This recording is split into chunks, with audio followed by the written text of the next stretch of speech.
ਵਿਘਨ ਵਿਨਾਸ਼ਨ ਸੋਇ ਸੁਕਾ ਟਲ ਗੁਰ ਸੇਵੀ ਐਨਿਸ ਸਹਜ ਸੁਭਾਏ ਦਰਸ਼ਨ ਪਰਸਿਆਏ ਗੁਰੂ ਜਨਮ ਮਰਨ ਦੁਖ ਜਾਏ। ਅਬ ਬਾਕ ਮਾਤ ਤੁਬ ਮਾਨਾ ਕਰਦੇ ਹੋ ਪ੍ਰਾਤ ਪ੍ਰਸਥਾਨਾ। ਵਾਹਿਗੁਰੂ ਜੀ ਕਾ ਖਾਲਸਾ ਵਾਹਿਗੁਰੂ ਜੀ ਕੀ ਫਤਿਹ। ਸਾਹਿਬ ਸਤਿਗੁਰੂ ਗੁਰੂ ਗ੍ਰੰਥ ਸਾਹਿਬ ਪਾਤਸ਼ਾਹ ਜੀਆਂ ਦੀ ਪਾਵਨ ਪਵਿੱਤਰ ਹਜ਼ੂਰੀ ਅੰਦਰ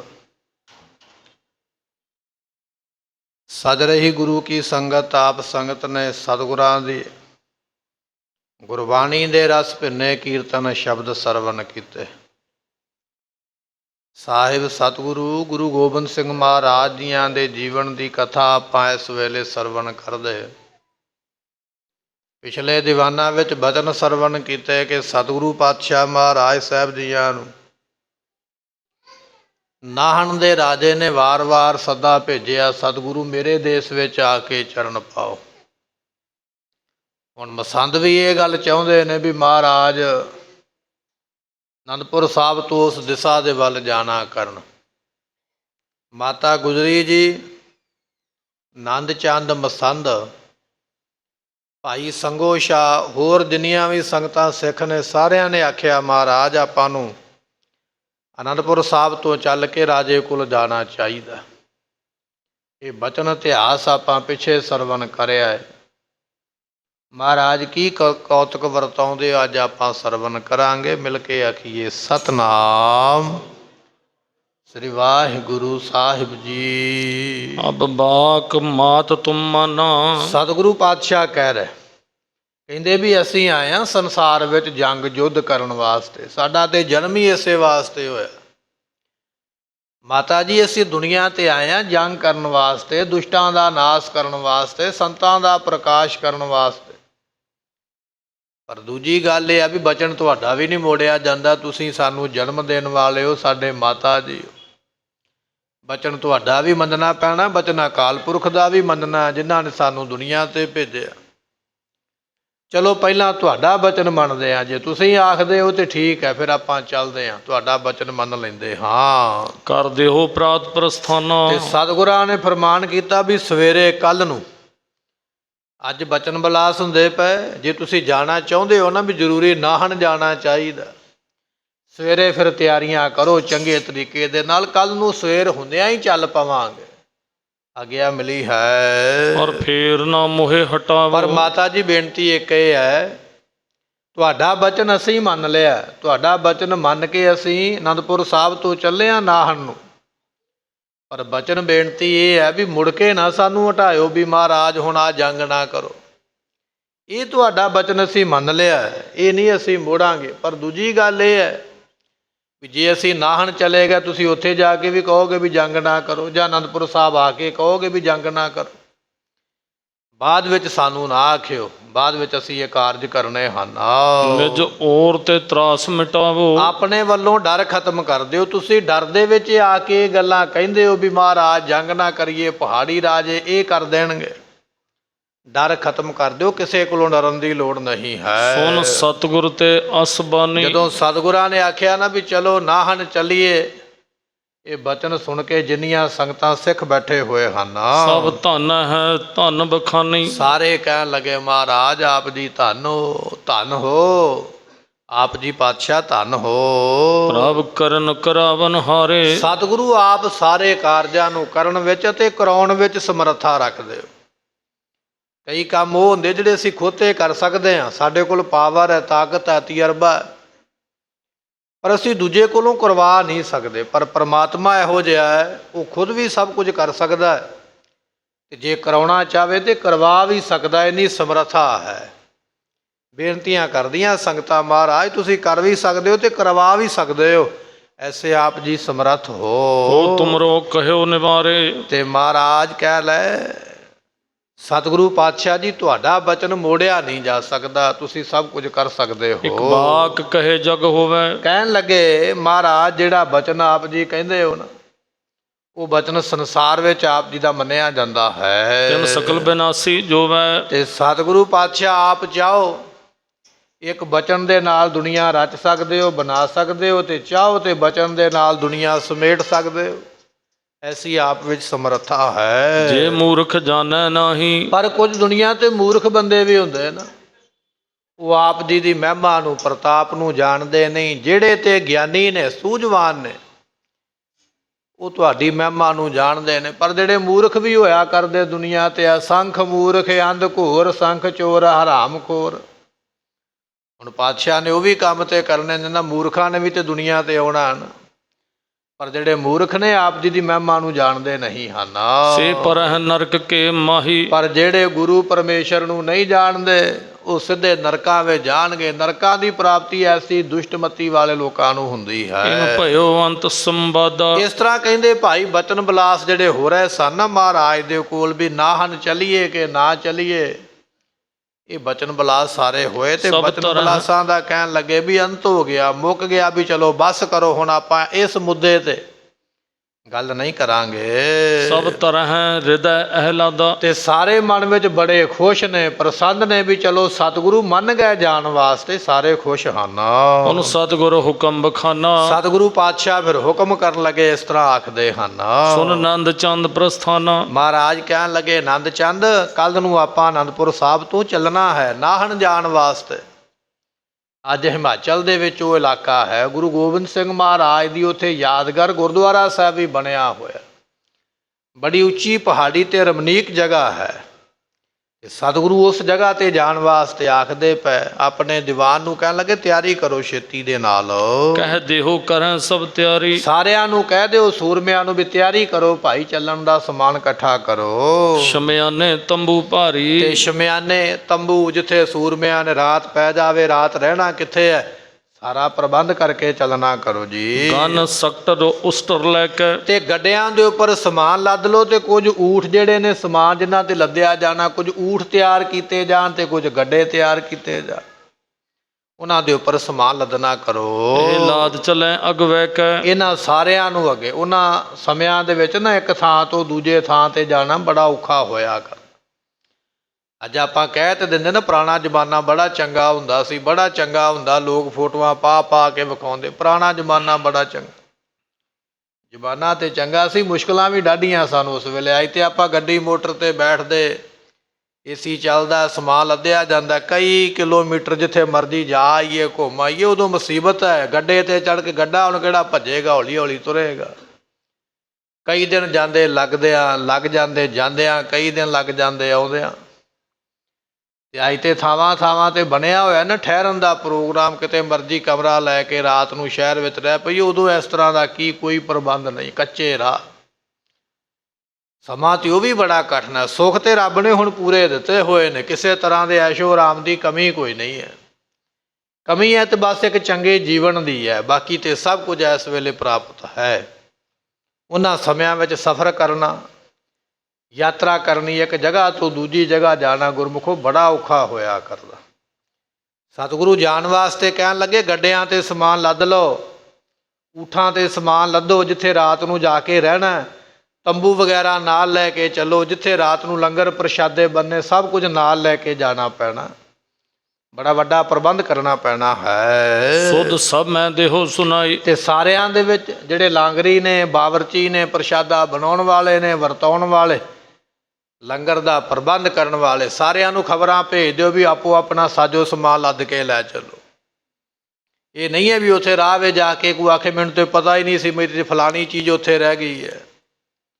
ਇਹ ਅੱਜ ਆਪਾਂ ਬਹਾਨਾ ਲਾ ਦਿੰਦੇ, ਮੈਨੂੰ ਪਤਾ ਹੀ ਨਹੀਂ। ਪਰ ਉਹਨਾਂ ਸਮਿਆਂ ਦੇ ਵਿੱਚ ਮਹਾਰਾਜ ਡੰਡਾ ਵੀ ਚੰਗਾ ਕਾਇਮ ਹੀ ਰੱਖਦੇ ਸਨ, ਵੀ ਪਤਾ ਕਿਉਂ ਨਹੀਂ। ਇਸ ਕਰਕੇ ਸਾਰਿਆਂ ਨੂੰ ਖਬਰ ਭੇਜੋ ਵੀ ਆਪੋ ਆਪਣਾ ਸਮਾਨ ਲੱਦ ਕੇ ਤੁਰਨਾ ਕਰੋ। ਜਿਮ ਪ੍ਰਾਤ ਤਿਆਰ ਹੋਏ ਜਾਏ। ਤੇ ਸਵੇਰੇ ਤੁਰਨ ਤੋਂ ਪਹਿਲਾਂ ਤਿਆਰੀ ਹੋਣੀ ਚਾਹੀਦੀ ਹੈ। ਦਿਨ ਮਗਰੋਂ ਚੜ੍ਹੇਗਾ, ਤਿਆਰੀ ਪਹਿਲਾਂ ਤੁਰਨ ਦੀ ਹੈ। ਇਸ ਤਰ੍ਹਾਂ ਦੀ ਤਿਆਰੀ ਕਰਨੀ ਕਰੋ। ਤਬ ਉੱਠ ਦੀਵਾਨ ਵਹਿਰਾਇਓ। ਕਹਿਣ ਲੱਗੇ ਠੀਕ ਹੈ, ਹੁਣ ਹੁਕਮ ਦੇਣ ਵਾਲਾ ਤਗੜਾ ਹੋਵੇ ਤੇ ਸਭ ਕੁਝ ਸੂਤਰ ਹੋ ਜਾਂਦਾ, ਠੀਕ ਹੋ ਜਾਂਦਾ। ਪਰ ਜੇ ਹੁਕਮ ਦੇਣ ਵਾਲਾ ਜਾਂ ਹੁਕਮ ਦੇਣ ਵਾਲੇ ਦੀ ਚੱਲਦੀ ਨਾ ਹੋਵੇ, ਫਿਰ ਬਰਾਤ ਵਾਲੇ ਵੀ 10 ਦਾ ਸਮਾਂ ਲਿਖਾ ਕੇ 2 ਵਜੇ ਗੁਰਦੁਆਰੇ ਦੇ ਗੇਟ 'ਤੇ ਆਉਂਦੇ, ਕਿਉਂਕਿ ਉੱਥੇ ਕੋਈ ਤੋਰਨ ਵਾਲਾ ਨਹੀਂ ਨਾ ਘਰੋਂ ਡੰਡਾ ਲੈ ਕੇ। ਇਹ ਕਮਰੇ 'ਚ ਵੜ ਗਿਆ, ਦੂਜਾ ਨਿਕਲਿਆ, ਨਾ ਮੇਕਅਪ ਸੂਤਰ ਆਇਆ ਅਤੇ ਨਾ ਕੋਈ ਉੱਥੇ ਸਮੇਂ 'ਤੇ ਪਹੁੰਚਿਆ। ਅਤੇ ਰਹਿੰਦੀ ਖੂੰਦੀ ਕਸਰ ਜਿਹੜੀ ਫੋਟੋਆਂ ਵਾਲੇ ਕੱਢ ਦਿੰਦੇ, ਇੱਧਰ ਨੂੰ ਮੂੰਹ ਟੇਢਾ ਕਰ, ਇੱਧਰ ਨੂੰ ਵਿੰਗਾ ਕਰ, ਇਹ ਸ਼ਕਲ ਬੂਥੀ ਤੇ ਉਹੋ ਜਿਹੀ ਰਹਿਣੀ ਹੈ ਜਿਹੋ ਜਿਹੀ ਹੈ। ਪਰ ਹੁਣ ਕਿਸੇ ਦਾ ਡਰ ਕੋਈ ਨਹੀਂ ਹੈ, ਮਰਜ਼ੀ ਦੇ ਮਾਲਕ, ਜਦੋਂ ਜੀ ਕੀਤਾ ਚੱਲਾਂਗੇ, ਪਹੁੰਚਾਂਗੇ। ਪਰ ਪਹਿਲੇ ਸਮਿਆਂ ਵਿੱਚ ਬਜ਼ੁਰਗ ਜਿਹੜੇ ਸਨ, ਉਹਨਾਂ ਦਾ ਦਬਦਬਾ ਹੋਇਆ ਕਰਦਾ, ਰੋਹਬ ਹੋਇਆ ਕਰਦਾ, ਅਤੇ ਨਿੱਕੇ ਛੋਟੇ ਵੱਡੇ ਸਾਰੇ ਡਰਦੇ ਸਨ ਵੀ ਬਾਪੂ ਬੋਲੇਗਾ। ਅਤੇ ਹੁਣ ਤਾਂ ਬਾਪੂ ਵਿਚਾਰਾ ਆਪ ਗੁੱਠੇ ਲੱਗਾ ਹੁੰਦਾ, ਉਹਨੂੰ ਇਹ ਨਹੀਂ ਪਤਾ ਮੈਨੂੰ ਨਾਲ ਇਹਨਾਂ ਲੈ ਕੇ ਜਾਣਾ ਵੀ ਹੈ ਕਿ ਨਹੀਂ, ਅਤੇ ਦਬਦਬਾ ਉਹਨੇ ਵਿਚਾਰੇ ਨੇ ਕੀ ਵਿਖਾ ਦੇਣਾ। ਰੋਹ ਵਿਚਾਰ, ਸਮਾਂ ਬਦਲ ਗਿਆ, ਵਿਚਾਰ ਬਦਲ ਗਈ ਹੈ, ਸੁਭਾਅ ਬਦਲ ਗਿਆ। ਉਹਨਾਂ ਸਮਿਆਂ ਵਿੱਚ ਬਾਪੂ ਤੈਅ ਕਰਦਾ ਵੀ ਜਾਣਾ ਕਿੰਨੇ ਹੈ, ਅਤੇ ਬਾਪੂ ਦਾ ਰੂਪ ਸਾਰੇ ਮੰਨਦੇ। ਅਤੇ ਅੱਜ ਬੱਚੇ ਦੱਸਦੇ ਵੀ ਤੂੰ ਜਾਣਾ ਕਿ ਘਰੇ ਜੰਦਰੇ ਵਾਂਗ ਦਰਵਾਜ਼ੇ 'ਤੇ ਬੈਠੇ ਰਹਿਣਾ। ਰੋਹ ਵਿਚਾਰ, ਸਤਿਗੁਰਾਂ ਦਾ ਸੁਭਾਅ ਡਾਢਾ ਵੀ ਹੈ ਨਾ, ਨਾਲ ਪਿਆਰ ਵੀ ਕਰਦੇ ਅਤੇ ਸਖਤੀ ਵੀ ਰੱਖਦੇ। ਮਹਾਰਾਜ ਹੁਕਮ ਹੋਇਆ ਵੀ ਅੰਮ੍ਰਿਤ ਵੇਲੇ ਤੁਰਨਾ ਹੈ, ਅਤੇ ਇਹਦਾ ਮਤਲਬ ਵੀ ਅੰਮ੍ਰਿਤ ਵੇਲੇ ਤੁਰਨਾ ਹੀ ਹੈ। ਅਤੇ ਗੁਰੂ ਘਰ ਦੇ ਸਿੰਘਾਂ ਦਾ ਅੰਮ੍ਰਿਤ ਵੇਲਾ ਤਾਂ ਫਿਰ ਅੰਮ੍ਰਿਤ ਵੇਲਾ ਹੀ ਹੈ ਨਾ। ਸਾਡਾ ਅੰਮ੍ਰਿਤ ਵੇਲਾ 10-11 ਵਜੇ ਜਾ ਕੇ ਜਦੋਂ ਜਾਗ ਖੁੱਲ੍ਹੇਗੀ ਉਦੋਂ ਸਾਡਾ ਅੰਮ੍ਰਿਤ ਵੇਲਾ ਹੁੰਦਾ, ਪਰ ਗੁਰੂ ਦਾ ਅੰਮ੍ਰਿਤ ਵੇਲਾ ਵਾਕਿਆ ਹੀ ਅੰਮ੍ਰਿਤ ਵੇਲਾ ਹੈ। ਅੰਮ੍ਰਿਤ ਵੇਲੇ ਤੁਰਨ ਦਾ ਹੁਕਮ ਹੈ ਅਤੇ ਅੰਮ੍ਰਿਤ ਵੇਲੇ ਹੀ ਤੁਰਨਾ ਹੈ। ਜਥਾ ਜੋਗ ਕਰਵਾਇਓ, ਸਭ ਕੁਝ ਤਿਆਰੀ ਕਰਵਾਈ ਉਸ ਵੇਲੇ। ਸ੍ਰੀ ਗੁਜਰੀ ਮਹਿਤ ਆਨੰਦੰ। ਮਾਤਾ ਗੁਜਰੀ ਜੀ ਬੜੇ ਖੁਸ਼ ਨੇ। ਮਾਤਾ ਗੁਜਰੀ ਜੀਆਂ ਨੂੰ ਇਹ ਹੈ ਵੀ ਚਲੋ ਜੰਗ ਦੀ ਇੱਕ ਵਾਰੀ ਬਿਪਤਾ ਗਲੋਂ ਲੱਥੀ ਹੈ। ਇੱਕ ਪੁੱਤਰ ਹੈ, ਉਹ ਵੀ ਨਹੀਂ ਬਣਦਾ। ਹੁਣ ਇੱਕ ਪੁੱਤਰ ਲਾਡਲਾ ਵੀ ਹੈ ਨਾ, ਅਤੇ ਫਿਰ ਹੈ ਗੁਰੂ ਪਦਵੀ ਦੇ ਉੱਪਰ। ਬੱਚਾ ਤਾਂ ਆਪਣੇ ਘਰੇ ਇੱਕ ਹੋਵੇ ਅਤੇ ਉਹ ਨਹੀਂ ਮੰਨਦਾ, ਮਾਂ ਬਾਪ ਜੋ ਕਹਿੰਦਾ ਦੂਜੇ ਬੰਨੇ ਨੂੰ ਚੱਲਦਾ। ਪਰ ਸਤਿਗੁਰੂ ਮੰਨ ਗਏ ਬਚਨ। ਮਾਤਾ ਜੀ ਬੜੇ ਖੁਸ਼ ਨੇ ਵੀ ਚਲੋ ਕੋਈ ਗੱਲ ਨਹੀਂ, ਇੱਕ ਵਾਰੀ ਤੇ ਤੁਰੇ ਨੇ ਨਾ, ਨਾਲ ਆਖੇ ਲੱਗ ਕੇ ਜੋ ਹੋਵੇਗਾ ਉਹ ਭਲਾ ਹੈ। ਬਚ ਮਾਨਿਓ ਮੋਹਿ ਸੁਨੰਦੰ। ਸਾਡੇ ਪੁੱਤਰ ਨੇ ਸਾਡਾ ਬਚਨ ਮੰਨ ਲਿਆ ਹੈ। ਉੱਠ ਗਈ ਆਪਨ ਘਰ ਮਾਹੀ। ਮਾਤਾ ਜੀ ਵੀ ਚਲੇ ਗਏ ਉੱਠ ਕੇ ਆਪਣੇ ਘਰ ਵਿੱਚ ਤਿਆਰੀ ਕਰਨ ਵਾਸਤੇ। ਜੈ ਨੁਖਾ ਹੁਤੀ ਥਿਤ ਪਾਹੀ। ਜਿੱਥੇ ਮਾਤਾ ਜੀਆਂ ਦੀ ਨਹੁੰ ਬਰਾਜੇ ਸਨ, ਮਾਤਾ ਜੀਤੋ ਜੀ, ਮਾਤਾ ਸੁੰਦਰੀ ਜੀ, ਕਿਉਂਕਿ ਮਹਾਰਾਜ ਦੇ 2 ਵਿਆਹ ਹੋ ਚੁੱਕੇ ਨੇ, ਉਹਨਾਂ ਦੇ ਕੋਲ ਮਾਤਾ ਜੀ ਗਏ ਹਨ। ਸਭ ਹੂਨ ਪ੍ਰਸੰਗ ਸੁਣਾਵਾ। ਮਾਤਾ ਜੀ ਨੇ ਜਾ ਕੇ ਸਾਰੀ ਗੱਲਬਾਤ ਦੱਸੀ ਹੈ। ਰਣ ਹਟਿਓ ਭਇਓ ਮਨ ਭਾਵਾ। ਕਹਿਣ ਲੱਗੇ ਵੀ ਧੀਓ ਵੀ ਯਾਰ ਜੰਗ ਵਾਲਾ ਕੰਮ ਇੱਕ ਵਾਰੀ ਮੈਂ ਟਾਲ ਆਈ ਹਾਂ। ਮਾਤਾ ਨੇ ਖੁਸ਼ ਹੋ ਕੇ ਜਾ ਕੇ ਨੋਹਾਂ ਨੂੰ ਦੱਸਿਆ ਵੀ ਇੱਕ ਵਾਰੀ ਮੈਂ ਜੰਗ ਦੀ ਬਿਪਤਾ ਦੂਰ ਕਰ ਦਿੱਤੀ ਹੈ, ਅਤੇ ਮਹਾਰਾਜ ਜਾਣ ਵਾਸਤੇ ਤੁਰ ਪਏ ਹਨ। ਆਪ ਹੋਏ ਹੈ ਪ੍ਰਾਤ ਭਿਆਨਾ। ਸਵੇਰੇ ਉਹਨਾਂ ਨੇ ਚਲੇ ਜਾਣਾ ਹੈ। ਤਟ ਜਮਨਾ ਜੇ ਗਿਰਨਾਨਾ। ਤੇ ਜਮਨਾ ਦੇ ਕਿਨਾਰੇ ਜਿੱਥੇ ਬੜੇ ਬੜੇ ਪਹਾੜ ਹਨ, ਉਧਰ ਨੂੰ ਜਾਣਾ ਹੈ। ਸੁਨ ਹਰ ਕਿਉ ਸਭ ਪਰਿਵਾਰ। ਸਾਰਾ ਪਰਿਵਾਰ ਇਹ ਗੱਲ ਸੁਣ ਕੇ ਬੜਾ ਖੁਸ਼ ਹੋਇਆ। ਸੋ ਦਿਵਸ ਬਿਤਾਇਓ ਸਾਰਾ। ਤੇ ਸਾਰਾ ਦਿਨ ਤਿਆਰੀ ਕਰਦਿਆਂ, ਕੱਲ ਨੂੰ ਜਾਣਾ, ਸਮਾਨ ਇਕੱਠਾ ਕਰਦਿਆਂ ਲੰਘਿਆ ਹੈ। ਕਰ ਖਾਨ ਪਾਨ ਸੁਖਵਾਨਾ। ਸਾਰਾ ਰਾਤ ਨੂੰ ਪ੍ਰਸ਼ਾਦਾ ਪਾਣੀ ਛਕ ਕੇ ਸੁਖਾਂ ਦੇ ਨਾਲ ਨਿਸ ਸੁਪਤੇ ਨਿਜ ਨਿਜ ਥਾਨਾ। ਆਪੋ ਆਪਣੀ ਥਾਂ ਤੇ ਸੌਂ ਗਏ ਜਿੱਥੇ ਜਿੱਥੇ ਕਿਸੇ ਦਾ ਟਿਕਾਣਾ ਹੈ। ਜਬ ਜਾਮ ਰਹੀ ਤਬ ਜਾਗੇ। ਜਦੋਂ ਅੰਮ੍ਰਿਤ ਵੇਲਾ ਹੋਇਆ ਨਾ, ਇੱਕ ਪਹਿਰ ਰਾਤ, ਹੁਣੇ ਆਪਾਂ ਬਚਨ ਸਰਵਣ ਕੀਤਾ ਵੀ ਮਹਾਰਾਜ ਦੇ ਸਿੱਖਾਂ ਦਾ ਵਾਕਿਆ ਹੀ ਅੰਮ੍ਰਿਤ ਵੇਲਾ ਹੈ। ਅੰਮ੍ਰਿਤ ਵੇਲਾ ਕਿੰਨੇ ਵਜੇ? 3 ਵਜੇ ਗੁਰੂ ਕੇ ਸਿੱਖ ਉਸ ਵੇਲੇ ਉੱਠ ਪਏ ਹਨ। ਤਨ ਸੌਚ ਇਸ਼ਨਾਨ ਲਾਗੇ। ਆਪਣੇ ਸਰੀਰ ਤੇ ਸੌਚ ਇਸ਼ਨਾਨ ਕੀਤਾ, ਤਿਆਰ ਹੋਏ, ਕਿਉਂਕਿ ਉਹਨਾਂ ਦਾ ਅੰਮ੍ਰਿਤ ਵੇਲਾ। ਤੇ ਜੇ ਆਪਾਂ ਕਿਸੇ ਨੂੰ ਕਹਿ ਦਈਏ ਨਾ ਅੰਮ੍ਰਿਤ ਵੇਲਾ 3 ਵਜੇ, ਉਹ ਕਹਿਣ ਲੱਗਾ 3 ਵਜੇ ਤੇ ਅੱਧੀ ਰਾਤ ਹੁੰਦੀ ਹੈ। ਸਾਡੇ ਵਾਸਤੇ ਅੱਜ 3 ਵਜੇ ਅੱਧੀ ਰਾਤ ਹੈ ਜਾਂ ਰਾਤ ਦਾ ਸਮਾਂ ਹੈ, ਪਰ ਨਿਤਨੇਮੀ ਰੂਹਾਂ ਵਾਸਤੇ ਅੰਮ੍ਰਿਤ ਵੇਲੇ ਦਾ ਸਮਾਂ ਹੁੰਦਾ ਹੈ। ਧੁਨ ਸ਼ਬਦ ਰਾਗ ਬਹੁਤ ਥਾਈ। ਤੇ ਫਿਰ ਕਹਿਣ ਲੱਗੇ ਵੀ ਗੁਰੂ ਦਾ ਸ਼ਬਦ, ਗੁਰੂ ਕੀਆਂ ਸੰਗਤਾਂ ਅੰਮ੍ਰਿਤ ਵੇਲੇ ਉੱਠ ਕੇ ਪੜ੍ਹਦੀਆਂ ਹਨ। ਸਿੱਖ ਸੁਨਹਿ ਪ੍ਰੇਮ ਉਮਗਾਈ। ਸਿੱਖ ਜਿਹੜੇ ਨੇ ਬੜੇ ਪ੍ਰੇਮ ਦੇ ਨਾਲ ਗੁਰਬਾਣੀ ਪ੍ਰੇਮ ਨਾਲ ਪੜ੍ਹੀ ਜਾਂਦੀ ਹੈ। ਗੁਰਬਾਣੀ ਧਿਆਨ ਟਿਕਾ ਕੇ ਪੜ੍ਹੀ ਜਾਂਦੀ ਹੈ, ਭੱਜਿਆ ਨਹੀਂ ਪੜ੍ਹੀ ਜਾਂਦੀ ਹੈ, ਬੱਧਾ ਚੱਟੀ ਭਰਿਆ ਨਹੀਂ ਪੜ੍ਹੀ ਜਾਂਦੀ ਹੈ।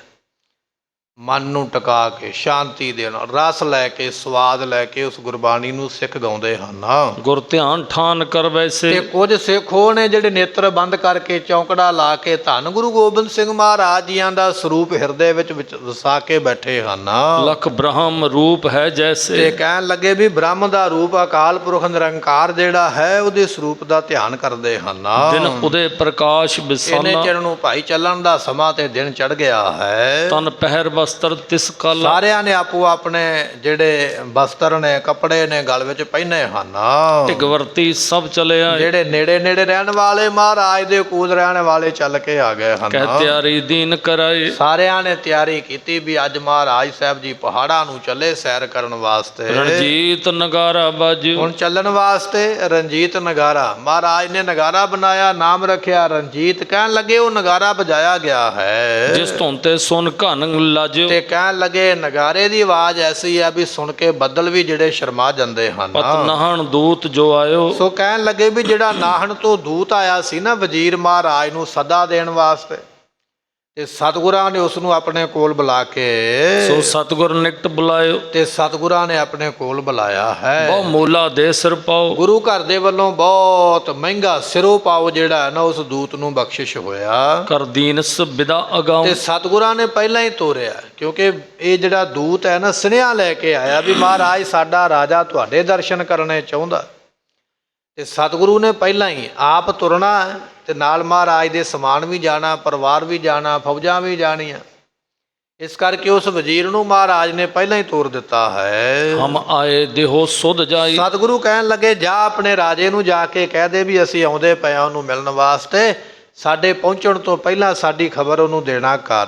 ਤੁਮ ਪਿੱਛੇ ਹੋਏ ਤੇ ਚੜਾਈ। ਤੇਰੇ ਪਿੱਛੇ ਅਸੀਂ ਵੀ ਚੜ ਕੇ ਤੁਰੇ ਆਉਂਦੇ ਹਾਂ। ਸੁਨ ਗੁਰ ਤੇ ਲੈ ਸੁਰ ਪਾਓ। ਸਤਿਗੁਰਾਂ ਦੇ ਕੋਲੋਂ ਸੁਣ ਕੇ ਤੇ ਦੂਤ ਸਿਰੋਂ ਪਾਓ ਬਖਸ਼ਿਸ਼ਾਂ ਲੈ ਕੇ ਉਸ ਵੇਲੇ ਕਰ ਬੰਧਨ ਭਾਉ ਬਿਦਾਓ। ਤੇ ਸਤਿਗੁਰਾਂ ਨੂੰ ਕਰਕੇ ਬੰਧਨ ਨਮਸਕਾਰ ਬੜੀ ਭਾਵਨਾ ਦੇ ਨਾਲ ਉਸ ਵੇਲੇ ਚੱਲਿਆ ਹੈ। ਕਰ ਦੀਰਘ ਮਜ਼ਲ ਪਿਆਨਾ। ਵੱਡੀਆਂ ਵੱਡੀਆਂ ਮੰਜ਼ਲਾਂ ਕਰਕੇ, ਵੱਡੀਆਂ ਮੰਜ਼ਲਾਂ ਤੋਂ ਭਾਵ ਇਹ ਹੁੰਦਾ ਵੀ ਸਵੇਰੇ ਚੱਲਣਾ ਤੇ ਸ਼ਾਮ ਤੱਕ ਜਿੱਥੋਂ ਤੱਕ ਹੋ ਸਕੇ ਚੱਲਦੇ ਰਹਿਣਾ। ਜਦੋਂ ਬਿਲਕੁਲ ਨਾ ਹੋ ਜਾਵੇ, ਸਰੀਰ ਥੱਕ ਜਾਣ, ਪਸ਼ੂ ਥੱਕ ਜਾਣ, ਉੱਥੇ ਜਾ ਕੇ ਫਿਰ ਟਿਕਣਾ, ਉਹਨਾਂ ਚਿਰ ਚੱਲਦੇ ਰਹਿਣਾ, ਵੱਡੀ ਮੰਜ਼ਿਲ ਤੈਅ ਕਰਨੀ। ਇਹ ਫੌਜਾਂ ਦਾ ਰੂਟੀਨ ਹੋਇਆ ਕਰਦਾ। ਜਿਹੜੀਆਂ ਫੌਜਾਂ ਸਨ ਰਾਜਿਆਂ ਮਹਾਰਾਜਿਆਂ ਦੀਆਂ, ਇਹ ਉਹਨਾਂ ਦੀ ਸਿਖਲਾਈ ਹੋਇਆ ਕਰਦੀ। ਤੇ ਜਦੋਂ ਰਾਜੇ ਮਹਾਰਾਜੇ ਆਪ ਚੱਲਦੇ ਸਨ ਉਦੋਂ ਨਿੱਕੀਆਂ ਨਿੱਕੀਆਂ ਮੰਜ਼ਲਾਂ ਕਰਦੇ, ਜਿੱਥੇ ਜੀ ਕਰਨਾ ਉੱਥੇ ਰੁਕ ਜਾਣਾ, ਇੱਕ ਦਿਨ ਦੋ ਦਿਨ ਟਿਕ ਜਾਣਾ, ਫਿਰ ਅੱਗੇ ਚੱਲ ਪੈਣਾ। ਰਾਜੇ ਮਹਾਰਾਜਿਆਂ ਦੀਆਂ ਸ਼ਾਹੀ ਪਾਲਕੀਆਂ ਜਦੋਂ ਚੱਲਦੀਆਂ, ਪਰਿਵਾਰ ਚੱਲਦੇ, ਤੇ ਉਹ ਬੜੇ ਠਾਠ ਬਾਠ ਨਾਲ ਹੌਲੀ ਹੌਲੀ ਚੱਲਿਆ ਕਰਦੇ। ਪਰ ਫੌਜਾਂ ਜਦੋਂ ਚੜ੍ਹ ਕੇ ਚੱਲਦੀਆਂ ਉਦੋਂ ਫਿਰ ਲਗਾਤਾਰ ਸਫ਼ਰ ਕਰਦੀਆਂ, ਛੇਤੀ ਮੰਜ਼ਿਲ 'ਤੇ ਪਹੁੰਚ ਕੇ ਦੁਸ਼ਮਣ ਨਾਲ ਜੰਗ ਕਰਨਾ। ਹੁਣ ਵਜ਼ੀਰ ਆਇਆ, ਕੁਝ ਨਾਲ ਫੌਜ ਲੈ ਕੇ ਆਇਆ, ਵੱਡੀਆਂ ਵੱਡੀਆਂ ਮੰਜ਼ਲਾਂ ਕਰਕੇ ਛੇਤੀ ਨਾਲ ਚਲੇ ਗਿਆ ਹੈ। ਨਿਜ ਨਿਜ ਨਿਰਪ ਸਾਥ ਬਖਾਨਾ। ਆਪਣੇ ਰਾਜੇ ਦੇ ਕੋਲ ਪਹੁੰਚ ਗਿਆ ਤੇ ਜਾ ਕੇ ਇਸ ਨੇ ਦੱਸਿਆ ਹੈ। ਗੁਰੂ ਗੋਬਿੰਦ ਸਿੰਘ ਆਨੰਦ। ਕਹਿਣ ਲੱਗੇ ਗੁਰੂ ਗੋਬਿੰਦ ਸਿੰਘ ਪਾਤਸ਼ਾਹ ਬੜੇ ਖੁਸ਼ ਹਨ। ਦਿਸਤੇ ਮੈਂ ਜਬ ਬੰਦਿਓ। ਤੇ ਤੁਹਾਡੇ ਵੱਲੋਂ ਮੈਂ ਜਾ ਕੇ ਉਸ ਨੂੰ ਮੱਥਾ ਟੇਕਿਆ। ਵਜ਼ੀਰ ਦੱਸਦਾ ਪਿਆ ਵੀ ਰਾਜਨ ਤੁਹਾਡੇ ਵੱਲੋਂ ਜਾ ਕੇ ਮੈਂ ਗੁਰੂ ਗੋਬਿੰਦ ਸਿੰਘ ਪਾਤਸ਼ਾਹ ਨੂੰ ਨਮਸਕਾਰ ਕੀਤੀ ਹੈ। ਚੜ ਪਰੇ ਆਏ ਮਗ ਮਹਾਰਾਜ ਨੇ ਮੇਰਾ ਬਚਨ ਮੰਨ ਲਿਆ ਤੇ ਚੜ ਕੇ ਚੱਲ ਪਏ ਨੇ ਮੇਰੇ ਮਗਰ। ਉਹ ਵੀ ਰਸਤੇ ਤੇ ਤੁਰੇ ਆਉਂਦੇ ਹਨ। ਮੈਂ ਸੁਧ ਹਿਤ ਚੱਲ ਸਹਿਸਾਹੀ। ਸਹਿਸਾਈ ਤੋਂ ਭਾਵ ਹੁੰਦਾ ਕਾਹਲੀ ਦੇ ਨਾਲ, ਛੇਤੀ ਦੇ ਨਾਲ। ਮੈਂ ਤੁਹਾਨੂੰ ਖਬਰ ਦੇਣ ਵਾਸਤੇ ਮਿੰਟੋ ਮਿੰਟੀ ਦੌੜਿਆ ਆਇਆ ਵੀ ਤੁਹਾਨੂੰ ਵੀ ਦੱਸਣਾ ਮਹਾਰਾਜ ਆਉਂਦੇ ਪਏ। ਪਰ ਚੱਲ ਮਹਾਰਾਜ ਵੀ ਪਏ ਨੇ, ਚੱਲੇ ਅਸੀਂ ਇਕੱਠੇ ਹੀ ਹਾਂ। ਮੈਂ ਥੋੜਾ ਤੇਜ਼ ਭੱਜ ਕੇ ਆ ਗਿਆ, ਮਹਾਰਾਜ ਥੋੜਾ ਹੌਲੀ ਆਉਂਦੇ ਪਏ ਹਨ। ਸੁਨ ਨਾਹਨ ਪਤ ਹਰ ਖਾਇਓ। ਸੁਣ ਕੇ ਨਾਹਨ ਦਾ ਰਾਜਾ ਫਤਿਹ ਮੇਦਨੀ ਪ੍ਰਕਾਸ਼ ਬੜਾ ਖੁਸ਼ ਹੋਇਆ ਹੈ। ਸਭ ਮਿਲਿਓ ਬਿਉਂਤ ਬਣਾਇਓ। ਇਹ ਹੁਣ ਬਿਉਂਤ ਬਣਾਉਣ ਲੱਗ ਪਿਆ ਵੀ ਮਹਾਰਾਜ ਆਉਂਦੇ ਪਏ। ਬਿਉਂਤਬੰਦੀ ਯੋਜਨਾ ਜਿਹੜੀ ਹੈ ਮਹਾਰਾਜ ਦੇ ਆਉਣ ਦੇ ਨਾਲ ਕੀ ਕੀ ਕਰਨਾ ਬਣਾਉਣ ਲੱਗਾ ਹੈ। ਦੋਹਰਾ ਬਸਤਰ ਪਹਿਰ ਭੂਖਨ ਪਹਿਰ ਸ਼ਸਤਰ ਪਹਿਰ ਤਨ ਲੀਨ। ਇਸ ਰਾਜੇ ਨੇ ਔਰ ਇਧਰੋਂ ਮਹਾਰਾਜ ਜੀਆਂ ਨੇ ਸੋਹਣੇ ਮਹਾਰਾਜ ਨੇ ਬਸਤਰ ਪਹਿਨ ਕੇ, ਸੋਹਣੇ ਗਹਿਣੇ ਪਹਿਨ ਕੇ, ਸੋਹਣੇ ਸ਼ਸਤਰ ਮਹਾਰਾਜ ਨੇ ਪਹਿਨੇ ਹਨ।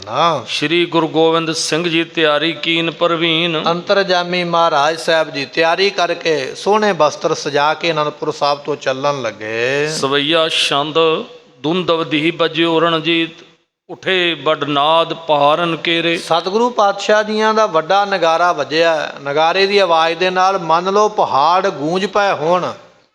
ਪਹਾੜਾਂ ਦੇ ਵਿੱਚੋਂ ਵੀ ਨਗਾਰੇ ਦੀ ਆਵਾਜ਼ ਜਿਹੜੀ ਟਕਰਾ ਕੇ ਵਾਪਸ ਮੁੜਦੀ ਪਈ ਹੈ। ਸ਼੍ਰੋਣ ਸੁਨਿਓ ਸਭ ਸੈਨ ਤਹੀ ਸ਼ਨ, ਜਿੰਨੀ ਫੌਜ ਹੈ ਸਾਰੀ ਫੌਜ ਨੇ ਨਗਾਰੇ ਦੀ ਆਵਾਜ਼ ਕੰਨਾਂ ਵਿੱਚ ਸੁਣੀ ਹੈ। ਤੇ ਯਾਰ ਭਏ ਗਜ ਬਾਹਨ ਤੇ ਡੇਰੇ, ਸਾਰਿਆਂ ਨੇ ਆਪੋ ਆਪਣੇ ਹਾਥੀ ਘੋੜੇ ਜੋ ਵੀ ਕਿਸੇ ਨੂੰ ਸਵਾਰੀ ਮਿਲੀ ਸੀ ਨਾ ਤਿਆਰ ਕੀਤੀ ਹੈ।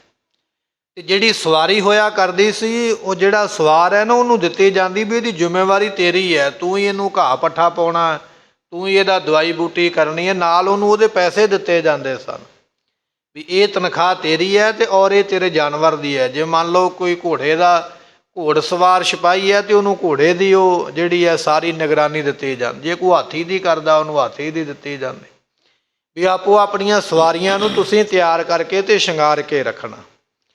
ਹੁਣ ਨਗਾਰਾ ਜਿਹੜਾ ਹੈ ਉਹ ਜਦੋਂ ਵਜਾਇਆ ਗਿਆ ਉਹਦੀ ਆਵਾਜ਼ ਦੂਰ ਤੱਕ ਗਈ ਹੈ, ਇਸ ਵਾਸਤੇ ਕਿ ਇਹ ਨਗਾਰਾ ਤਾਂ ਵੱਜਿਆ ਵੀ ਚਲੋ ਚੱਲੀਏ, ਕਿਉਂਕਿ ਇਹ ਨਗਾਰਾ ਵੱਜਣ ਦੀਆਂ ਕਈ ਤਰਜ਼ਾਂ ਨੇ, ਕਈ ਟਿਊਨਾਂ ਨੇ। ਲੰਗਰ ਛਕਣ ਵੇਲੇ ਕਿਹੜੀ ਧੁਨ ਹੈ, ਨਗਾਰਾ ਉਸ ਤਰੀਕੇ ਨਾਲ ਵਜਾਇਆ ਜਾਂਦਾ। ਫੌਜ ਚੜ੍ਹਨ ਦੀ ਕਿਹੜੀ ਧੁਨ ਹੈ, ਉਸ ਤਰੀਕੇ ਨਾਲ ਵਜਾਇਆ ਜਾਂਦਾ। ਅਤੇ ਇਸੇ ਤਰ੍ਹਾਂ ਕਿਤੇ ਕੋਈ ਖੁਸ਼ੀ ਦਾ ਸਮਾਗਮ ਹੈ, ਅੱਜ ਵੀ ਫੌਜ ਦੇ ਵਿੱਚ ਉਹ ਵੱਜਦੇ ਨਾ ਬਾਜੇ ਵੱਜਦੇ, ਜਦੋਂ ਕੋਈ ਸੂਰਮਾ ਚੜ੍ਹਾਈ ਕਰ ਜਾਂਦਾ, ਸ਼ਹੀਦੀ ਪਾ ਜਾਂਦਾ ਕੋਈ ਫੌਜੀ, ਤੇ ਉਸ ਵੇਲੇ ਉਸ ਮੁਤਾਬਕ ਉਹ ਬਾਜੇ ਵੱਜਦੇ ਨੇ। ਜਦੋਂ ਕਿਤੇ ਜੰਗ ਵਿੱਚੋਂ ਜਿੱਤ ਹੁੰਦੀ ਹੈ ਉਦੋਂ ਉਸ ਮੁਤਾਬਕ, ਜਦੋਂ ਕਿਤੇ ਫੌਜ ਸਲਾਮੀ ਦਿੰਦੀ ਹੈ ਉਦੋਂ ਹੋਰ ਤਰ੍ਹਾਂ ਦੇ ਨਾਲ ਉਹਨਾਂ ਦੀ ਟਿਊਨ ਹੋ ਜਾਂਦੀ ਹੈ। ਅੱਜ ਤੇ ਬਾਜੇ ਖੈਰ ਕਈ ਹੋ ਗਏ, ਪਰ ਉਹਨਾਂ ਸਮਿਆਂ ਵਿੱਚ ਨਗਾਰਾ ਹੀ ਇੱਕ ਇਹੋ ਜਿਹਾ ਬਾਜਾ ਸੀ ਜਿਹਦੀਆਂ ਧੁਨਾਂ ਵੱਖੋ ਵੱਖਰੀਆਂ ਸਨ, ਇਹ ਦੱਸਣ ਵਾਸਤੇ ਵੀ ਇਹ ਜੇ ਧੁਨ ਵੱਜੇਗੀ ਤੇ ਚੜ੍ਹ ਕੇ ਚੱਲਣਾ ਹੈ, ਇਹ ਧੁਨ ਵੱਜੇਗੀ ਤੇ ਲੰਗਰ ਦਾ ਇਸ਼ਾਰਾ ਹੈ, ਇਹ ਧੁਨ ਵੱਜੇਗੀ ਤੇ ਕੋਈ ਖੁਸ਼ੀ ਦਾ ਪ੍ਰਤੀਕ ਹੈ। ਇਸ ਤਰ੍ਹਾਂ ਉਹ ਨਗਾਰਾ ਮੰਨ ਲਓ ਵੀ ਦੱਸਣ ਦਾ ਹੀ ਇੱਕ ਜ਼ਰੀਆ ਸੀਗਾ। ਹੁਣ ਇਕੱਲੇ ਇਕੱਲੇ ਦੇ ਕੰਨ ਵਿੱਚ ਜਾ ਕੇ ਕੌਣ ਦੱਸੇ ਵੀ ਆਪਾਂ ਜਾਣਾ ਇੰਨੀ ਫੌਜ ਨੂੰ, ਇਸ ਕਰਕੇ ਸਾਂਝਾ ਨਗਾਰਾ ਹੀ ਵਜਾਇਆ ਜਾਂਦਾ, ਸਭ ਨੂੰ ਪਤਾ ਲੱਗ ਜਾ ਵੀ ਚੱਲਣ ਦਾ ਹੁਕਮ ਆ ਗਿਆ ਹੈ। ਨਗਾਰਾ ਵੱਜਿਆ ਤੇ ਸਾਰੇ ਤਿਆਰ ਹਨ।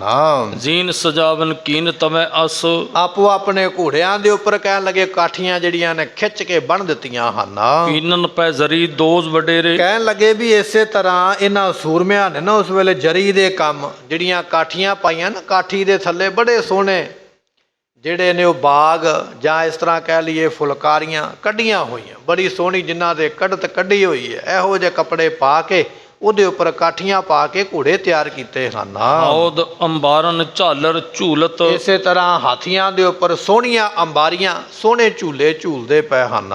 ਭੂਲਤ ਦੇਵ ਮਨੋਹਰ ਹੇਰੇ, ਕਹਿਣ ਲੱਗੇ ਵੀ ਐਸੀ ਸੁੰਦਰਤਾਈ ਹੈ ਦੇਵਤੇ ਵੀ ਵੇਖ ਕੇ ਹੈਰਾਨ ਹੁੰਦੇ ਹਨ। ਚਕ੍ਰਿਤ ਚੌਪਤ ਚੰਚਲ ਚਾਤੁਰ, ਸਤਿਗੁਰੂ ਪਾਤਸ਼ਾਹ ਮਹਾਰਾਜ ਜੀਆਂ ਦੇ ਜਿਹੜੇ ਘੋੜੇ ਨੇ ਕਹਿਣ ਲੱਗੇ ਬੜੇ ਚੰਚਲ, ਬੜੇ ਸਿਆਣੇ ਅਤੇ ਬੜੇ ਫੁਰਤੀਲੇ ਹਨ। ਚੋਰਤ ਚੀਤਨ ਚਾਓ ਚਈਲਾ, ਤੇ ਸਤਿਗੁਰੂ ਪਾਤਸ਼ਾਹ ਮਹਾਰਾਜ ਸਾਹਿਬ ਜੀ ਪੂਰੀ ਤਿਆਰੀ ਕਰਕੇ ਉਸ ਵੇਲੇ ਸ਼ਿੰਗਾਰਿਆ ਹੋਇਆ ਮਹਾਰਾਜ ਦਾ ਵਾਹਨ ਹੈ। ਚੌਕਸ ਚਾਰੋਂ ਓਰਨ ਕੋ ਚਿਤਵੰਤ, ਸਤਿਗੁਰੂ ਪਾਤਸ਼ਾਹ ਮਹਾਰਾਜ ਸਾਹਿਬ ਜੀ ਇਸ ਤਰ੍ਹਾਂ ਕਹਿਣ ਲੱਗੇ ਵੀ ਤਿਆਰ ਹੋ ਕੇ ਨਾ ਮਹਾਰਾਜ ਸਾਹਿਬ ਚੱਲਣ ਵਾਸਤੇ, ਤੇ ਸਤਿਗੁਰੂ ਤਿਆਰੀ ਕਰਦੇ ਪਏ, ਸਿੱਖਾਂ ਨੂੰ ਹੁਕਮ ਦਿੰਦੇ ਪਏ ਵੀ ਆਪਾਂ ਚੜ੍ਹ ਕੇ ਚੱਲਣਾ ਹੈ। ਇਸ ਤਰ੍ਹਾਂ ਧੰਨ ਪਾਤਸ਼ਾਹ ਜੀ ਉਸ ਵੇਲੇ ਤਿਆਰ ਹੋ ਕੇ ਇਹ ਕਹਿਣ ਲੱਗੇ ਚੱਲੇ ਹਨ। ਪੈਦਲ ਸੈਨ ਚਲੇ ਸਿੱਖ ਸੰਗਤ, ਸਤਿਗੁਰੂ ਪਾਤਸ਼ਾਹ ਦੇ ਨਾਲ ਕੁਝ ਪੈਦਲ ਸੂਰਮੇ, ਕੁਝ ਸੰਗਤਾਂ, ਕਿਉਂਕਿ ਮਹਾਰਾਜ ਚੱਲੇ ਨੇ ਦੁਰਲੱਭ ਦਰਸ਼ਨ ਪ੍ਰਾਪਤ ਹੋਣਗੇ। ਉਹਨਾਂ ਸਮਿਆਂ ਦੇ ਵਿੱਚ ਨਾ ਗੁਰਮੁਖੋ ਮੁਸਲਮਾਨ ਸਰਕਾਰ ਵੱਲੋਂ, ਇਸਲਾਮੀ ਸਰਕਾਰ ਵੱਲੋਂ ਹਿੰਦੂਆਂ ਦੇ ਉੱਪਰ ਟੈਕਸ ਲਾਇਆ ਗਿਆ ਸੀ ਵੀ ਜੇ ਤੁਸੀਂ ਮੰਦਿਰ ਦੇ ਦਰਸ਼ਨ ਕਰਨ ਜਾਣਾ ਤੇ ਤੁਹਾਨੂੰ ਇੰਨਾ ਟੈਕਸ ਦੇਣਾ ਪਵੇਗਾ। ਜੇ ਕੋਈ ਤੁਸੀਂ ਨਦੀ ਨਹਿਰ ਪਾਰ ਕਰਨੀ ਹੈ, ਦਰਿਆ ਪਾਰ ਕਰਕੇ ਜਾਣਾ, ਉਹਦਾ ਵੱਖਰਾ ਟੈਕਸ ਦੇਣਾ ਪਵੇਗਾ। ਪਰ ਜਦੋਂ ਹੁਣ ਗੁਰੂ ਪਾਤਸ਼ਾਹ ਚੱਲਣ ਲੱਗੇ ਇੱਥੇ ਕੋਈ ਟੈਕਸ ਕੋਈ ਨਹੀਂ ਦੇਣਾ ਪੈਣਾ, ਮਹਾਰਾਜ ਨੂੰ ਸਭ ਕੁਝ ਫ੍ਰੀ ਹੈ। ਜਿਨ੍ਹਾਂ ਦਾ ਮਨ ਬਣਿਆ ਵੀ ਚਲੋ ਯਾਤਰਾ ਕਰੀਏ, ਨਾਲੇ ਲੰਗਰ ਪ੍ਰਸ਼ਾਦਾ ਫ੍ਰੀ ਮਿਲਣਾ, ਗੁਰੂ ਦਾ ਤੇ ਬੰਨਾ ਉੱਥੇ ਹੀ ਛਕਾਂਗੇ, ਨਾਲੇ ਮਹਾਰਾਜ ਨਾਲ ਸੇਵਾ ਹੋ ਜਾਣਗੀਆਂ, ਨਾਲੇ ਦਰਸ਼ਨ ਹੋ ਜਾਣਗੇ। ਐਸੇ ਵੀ ਕਈ ਜਿਹੜੇ ਤਿਆਰ ਹੋ ਕੇ ਚੱਲੇ ਹਨ। ਜੇ ਮੁਖ ਦੇਖਣ ਕੇ ਅਭਿਲਾਖੀ, ਕਿ ਕੁਝ ਉਹ ਨੇ ਜਿਨ੍ਹਾਂ ਦੀ ਵਿਚਾਰ ਇਹ ਆ ਵੀ ਚਲੋ ਰੋਜ਼ ਮਹਾਰਾਜ ਦੇ ਦਰਸ਼ਨ ਕਰਾਂਗੇ, ਸਵੇਰੇ ਉੱਠ ਕੇ ਗੁਰੂ ਦੇ ਦਰਸ਼ਨਾਂ ਦੀ ਇੱਛਾ ਰੱਖਣ ਵਾਲੇ ਵੀ ਚੱਲੇ ਹਨ। ਪੰਜ ਸਹਿ ਸਖ ਉਦਾਸੀ ਮਹਾਰਾਜ ਫਕੀਰ, ਜੀਆਂ ਦੇ ਨਾਲ 500 ਉਦਾਸੀ ਪੀਰ ਹੈ, ਜਿਹੜੇ ਪੀਰ ਫਕੀਰ ਹੋਇਆ ਕਰਦੇ ਨਾ ਸਾਧੂ, 500 ਦਾ ਜਥਾ ਉਦਾਸੀਏ, ਜਿਨ੍ਹਾਂ ਨੇ ਘਰ ਬਾਰ ਛੱਡਿਆ ਹੋਇਆ, ਪਰਿਵਾਰ ਛੱਡਿਆ ਹੋਇਆ, ਤੇ ਵੱਖ-ਵੱਖ ਇਹਨਾਂ ਦੇ ਸਰੀਰਾਂ ਦੇ ਲਿਬਾਸ ਨੇ, ਕਿਸੇ ਨੇ ਹਰੇ ਰੰਗ ਦੇ ਕੱਪੜੇ, ਕਿਸੇ ਨੇ ਭਗਵੇਂ ਰੰਗ ਦੇ ਪਹਿਨੇ ਹੋਏ। ਸੰਤ ਸਮੂਹ ਅਨੇਕ ਮਤੀ ਕੇ, ਮਹਾਰਾਜ ਦਾ ਬਚਨ ਵੀ ਅਨੇਕਾਂ ਮਤਾਂ ਦੇ, ਅਨੇਕਾਂ ਧਰਮਾਂ ਦੇ, ਅਨੇਕ ਤਰ੍ਹਾਂ ਦੀਆਂ ਵਿਚਾਰਧਾਰਾਂ ਦੇ ਜਿਹੜੇ ਸੰਤ ਸਾਧੂ ਨੇ, 500 ਦੀ ਗਿਣਤੀ ਵਿੱਚ ਉਹ ਵੀ ਨਾਲ ਚੱਲੇ ਹਨ। ਕਰਾਹ ਕੀ ਦੇਗ ਲਹੈ ਗੁਰ ਆਖੀ, ਤੇ ਕਹਿਣ ਲੱਗੇ ਵੀ ਰਾਹ ਵਿੱਚ ਨਾਲੇ ਮਹਾਰਾਜ ਦੇ ਦਰਸ਼ਨ ਕਰਾਂਗੇ ਤੇ ਨਾਲੇ ਸਤਿਗੁਰਾਂ ਦੇ ਕਹਿ ਅਨੁਸਾਰ ਮਹਾਰਾਜ ਦੀ ਆਗਿਆ ਨੂੰ ਮੰਨ ਕੇ ਸੇਵਾ ਕਰਾਂਗੇ। ਔਰ ਬਹੀਰ ਚਲਿਓ ਸੰਗ ਦੀਰਘ, ਹੋਰ ਵੀ ਮਹਾਰਾਜ ਦੇ ਨਾਲ ਕਈ ਕੁਝ ਮਿਲ ਕੇ ਚੱਲੇ ਹਨ। ਕੌਣ ਗਿਨੈ ਗਿਣਤੀ ਕਰ ਸਾਖੀ, ਕਿਹੜਾ ਹੈ ਜਿਹੜਾ ਇੰਨੀ ਗਿਣਤੀ ਕਰ ਸਕੇ ਵੀ ਕਿਹੜਾ ਕਿਹੜਾ ਮਹਾਰਾਜ ਦੇ ਨਾਲ ਹੈ। ਕੁੰਜਰ ਘੰਟਣ ਕੇ ਠਣਕਾਰ, ਇਸ ਤਰ੍ਹਾਂ ਕਹਿਣ ਲੱਗੇ ਵੀ ਹਾਥੀਆਂ ਦੇ ਗਲਾਂ ਵਿੱਚ ਘੰਟੀਆਂ ਦੀ ਆਵਾਜ਼ ਜਿਹੜੀ ਟਨ ਟਨ ਦੀ ਆਉਂਦੀ ਪਈ ਹੈ। ਤੁਰੰਗਬ ਪੌਰਨ ਧੂਲ ਤੇ ਉਡਾਕੀ, ਘੋੜਿਆਂ ਦੀਆਂ ਪੌੜਾਂ ਦੇ ਨਾਲ ਕਹਿਣ ਲੱਗੇ ਮਿੱਟੀ ਉੱਡੀ ਹੈ, ਅਸਮਾਨ ਨੂੰ ਚੜ੍ਹਿਆ। ਉਸ ਵੇਲੇ ਮਿੱਟੀ ਘਟਾ ਜਦੋਂ ਮਹਾਰਾਜ ਦੀ ਫੌਜ ਤਿਆਰ ਹੋ ਕੇ ਚੱਲੀ ਹੈ। ਕੇਤਕ ਪੈਦਲ ਸੈਨ ਤੇ ਸੁਚੇਤ, ਕੁਝ ਮਹਾਰਾਜ ਦੀ ਫੌਜ ਉਹ ਹੈ ਜਿਹੜੀ ਪੈਦਲ ਚੱਲਣ ਵਾਲੀ ਹੈ। ਉਹਨਾਂ ਸਮਿਆਂ ਵਿੱਚ ਲੋਕ ਬਹੁਤ ਪੈਦਲ ਚੱਲਿਆ ਕਰਦੇ ਤੇ ਪੈਦਲ ਚੱਲਣ ਵਾਲੀ ਫੌਜ ਜਿਹੜੀ ਹੈ ਉਹ ਵੀ ਨਾਲ ਸੱਜ ਕੇ ਚੱਲੀ ਹੈ। ਆਨੰਦਪੁਰੇ ਮੈਂ ਰਾਖ ਟਿਕਾਈ, ਤੇ ਕੁਝ ਮਹਾਰਾਜ ਨੇ ਫੌਜ ਆਨੰਦਪੁਰ ਛੱਡ ਦਿੱਤੀ ਵੀ ਕੁਝ ਸਾਡੇ ਨਾਲ ਆ ਜਾਓ ਤੇ ਕੁਝ ਇੱਥੇ ਵੀ ਰਹੋ, ਆਪਾਂ ਘਰ ਥੋੜੀ ਵਿਹਲਾ ਕਰਨਾ, ਸਾਰਾ ਘਰ-ਬਾਰ ਵਿਹਲਾ ਕਰਕੇ ਨਹੀਂ ਜਾਣਾ। ਕੁਝ ਮਹਾਰਾਜ ਨੇ ਸੂਰਮੇ ਜਿਹੜੇ ਸਨ ਆਨੰਦਪੁਰ ਸਾਹਿਬ ਟਿਕਾ ਦਿੱਤੇ ਹਨ। ਸੂਰਜਮਲ ਕੇ ਨੰਦਨ ਦਵੈ, ਬਾਬਾ ਸੂਰਜਮਲ ਜੀ ਗੁਰੂ ਤੇਗ ਬਹਾਦਰ ਪਾਤਸ਼ਾਹ ਦੇ ਵੱਡੇ ਭਰਾ ਸਨ ਤੇ ਸੂਰਜਮਲ ਦੇ ਜਿਹੜੇ ਦੋ ਪੁੱਤਰ ਹਨ, ਤਿਨ ਕੋ ਸਾਵਧਾਨ ਕਰਿਓ ਤਿਸ ਥਾਈ, ਇਹਨਾਂ ਨੂੰ ਮਹਾਰਾਜ ਨੇ ਡਿਊਟੀ ਦਿੱਤੀ ਹੈ। ਮਹਾਰਾਜ ਨੇ ਆਪਣੇ ਸ਼ਰੀਕੇ ਵਿੱਚੋਂ ਲੱਗਣ ਵਾਲੇ ਭਰਾਵਾਂ ਨੂੰ ਡਿਊਟੀ ਦਿੱਤੀ। ਕਹਿਣ ਲੱਗੇ ਵੀ ਆਪਾਂ ਤੇ ਚੱਲੇ ਆ, ਇੱਕ ਦਾ ਨਾਮ ਹੈ ਸਿਆਮ ਰਾਏ ਤੇ ਇੱਕ ਦਾ ਨਾਮ ਹੈ ਗੁਲਾਬ ਰਾਏ। ਇਹ ਮਹਾਰਾਜ ਦੇ ਤਾਏ ਦੇ ਸੋ ਕਹਿ ਲਈਏ ਪੁੱਤ ਪੋਤਰੇ ਨੇ। ਮਹਾਰਾਜ ਨੇ ਇਹਨਾਂ ਨੂੰ ਜ਼ਿੰਮੇਵਾਰੀ ਦਿੱਤੀ ਵੀ ਤੁਸੀਂ ਮਗਰੋਂ ਸਾਡਾ ਘਰ ਸਾਂਭਣਾ ਹੈ, ਆਨੰਦਪੁਰ ਸਾਹਿਬ ਦਾ ਤੁਸੀਂ ਧਿਆਨ ਰੱਖਣਾ ਹੈ। ਔਰ ਮਸੰਦ ਕੋ ਸ਼ੋਰਨ ਕੀਨਸ, ਤੇ ਕੁਝ ਜਿਹੜੇ ਮਸੰਦ ਡਰਾਕਲ, ਪਤਾ ਵੀ ਇਹਨਾਂ ਨੇ ਉੱਥੇ ਵੀ ਮੈਦਾਨ ਛੱਡ ਕੇ ਭੱਜਣਾ, ਇੱਥੇ ਵੀ ਇਹਨਾਂ ਨੇ ਭੱਜਣਾ।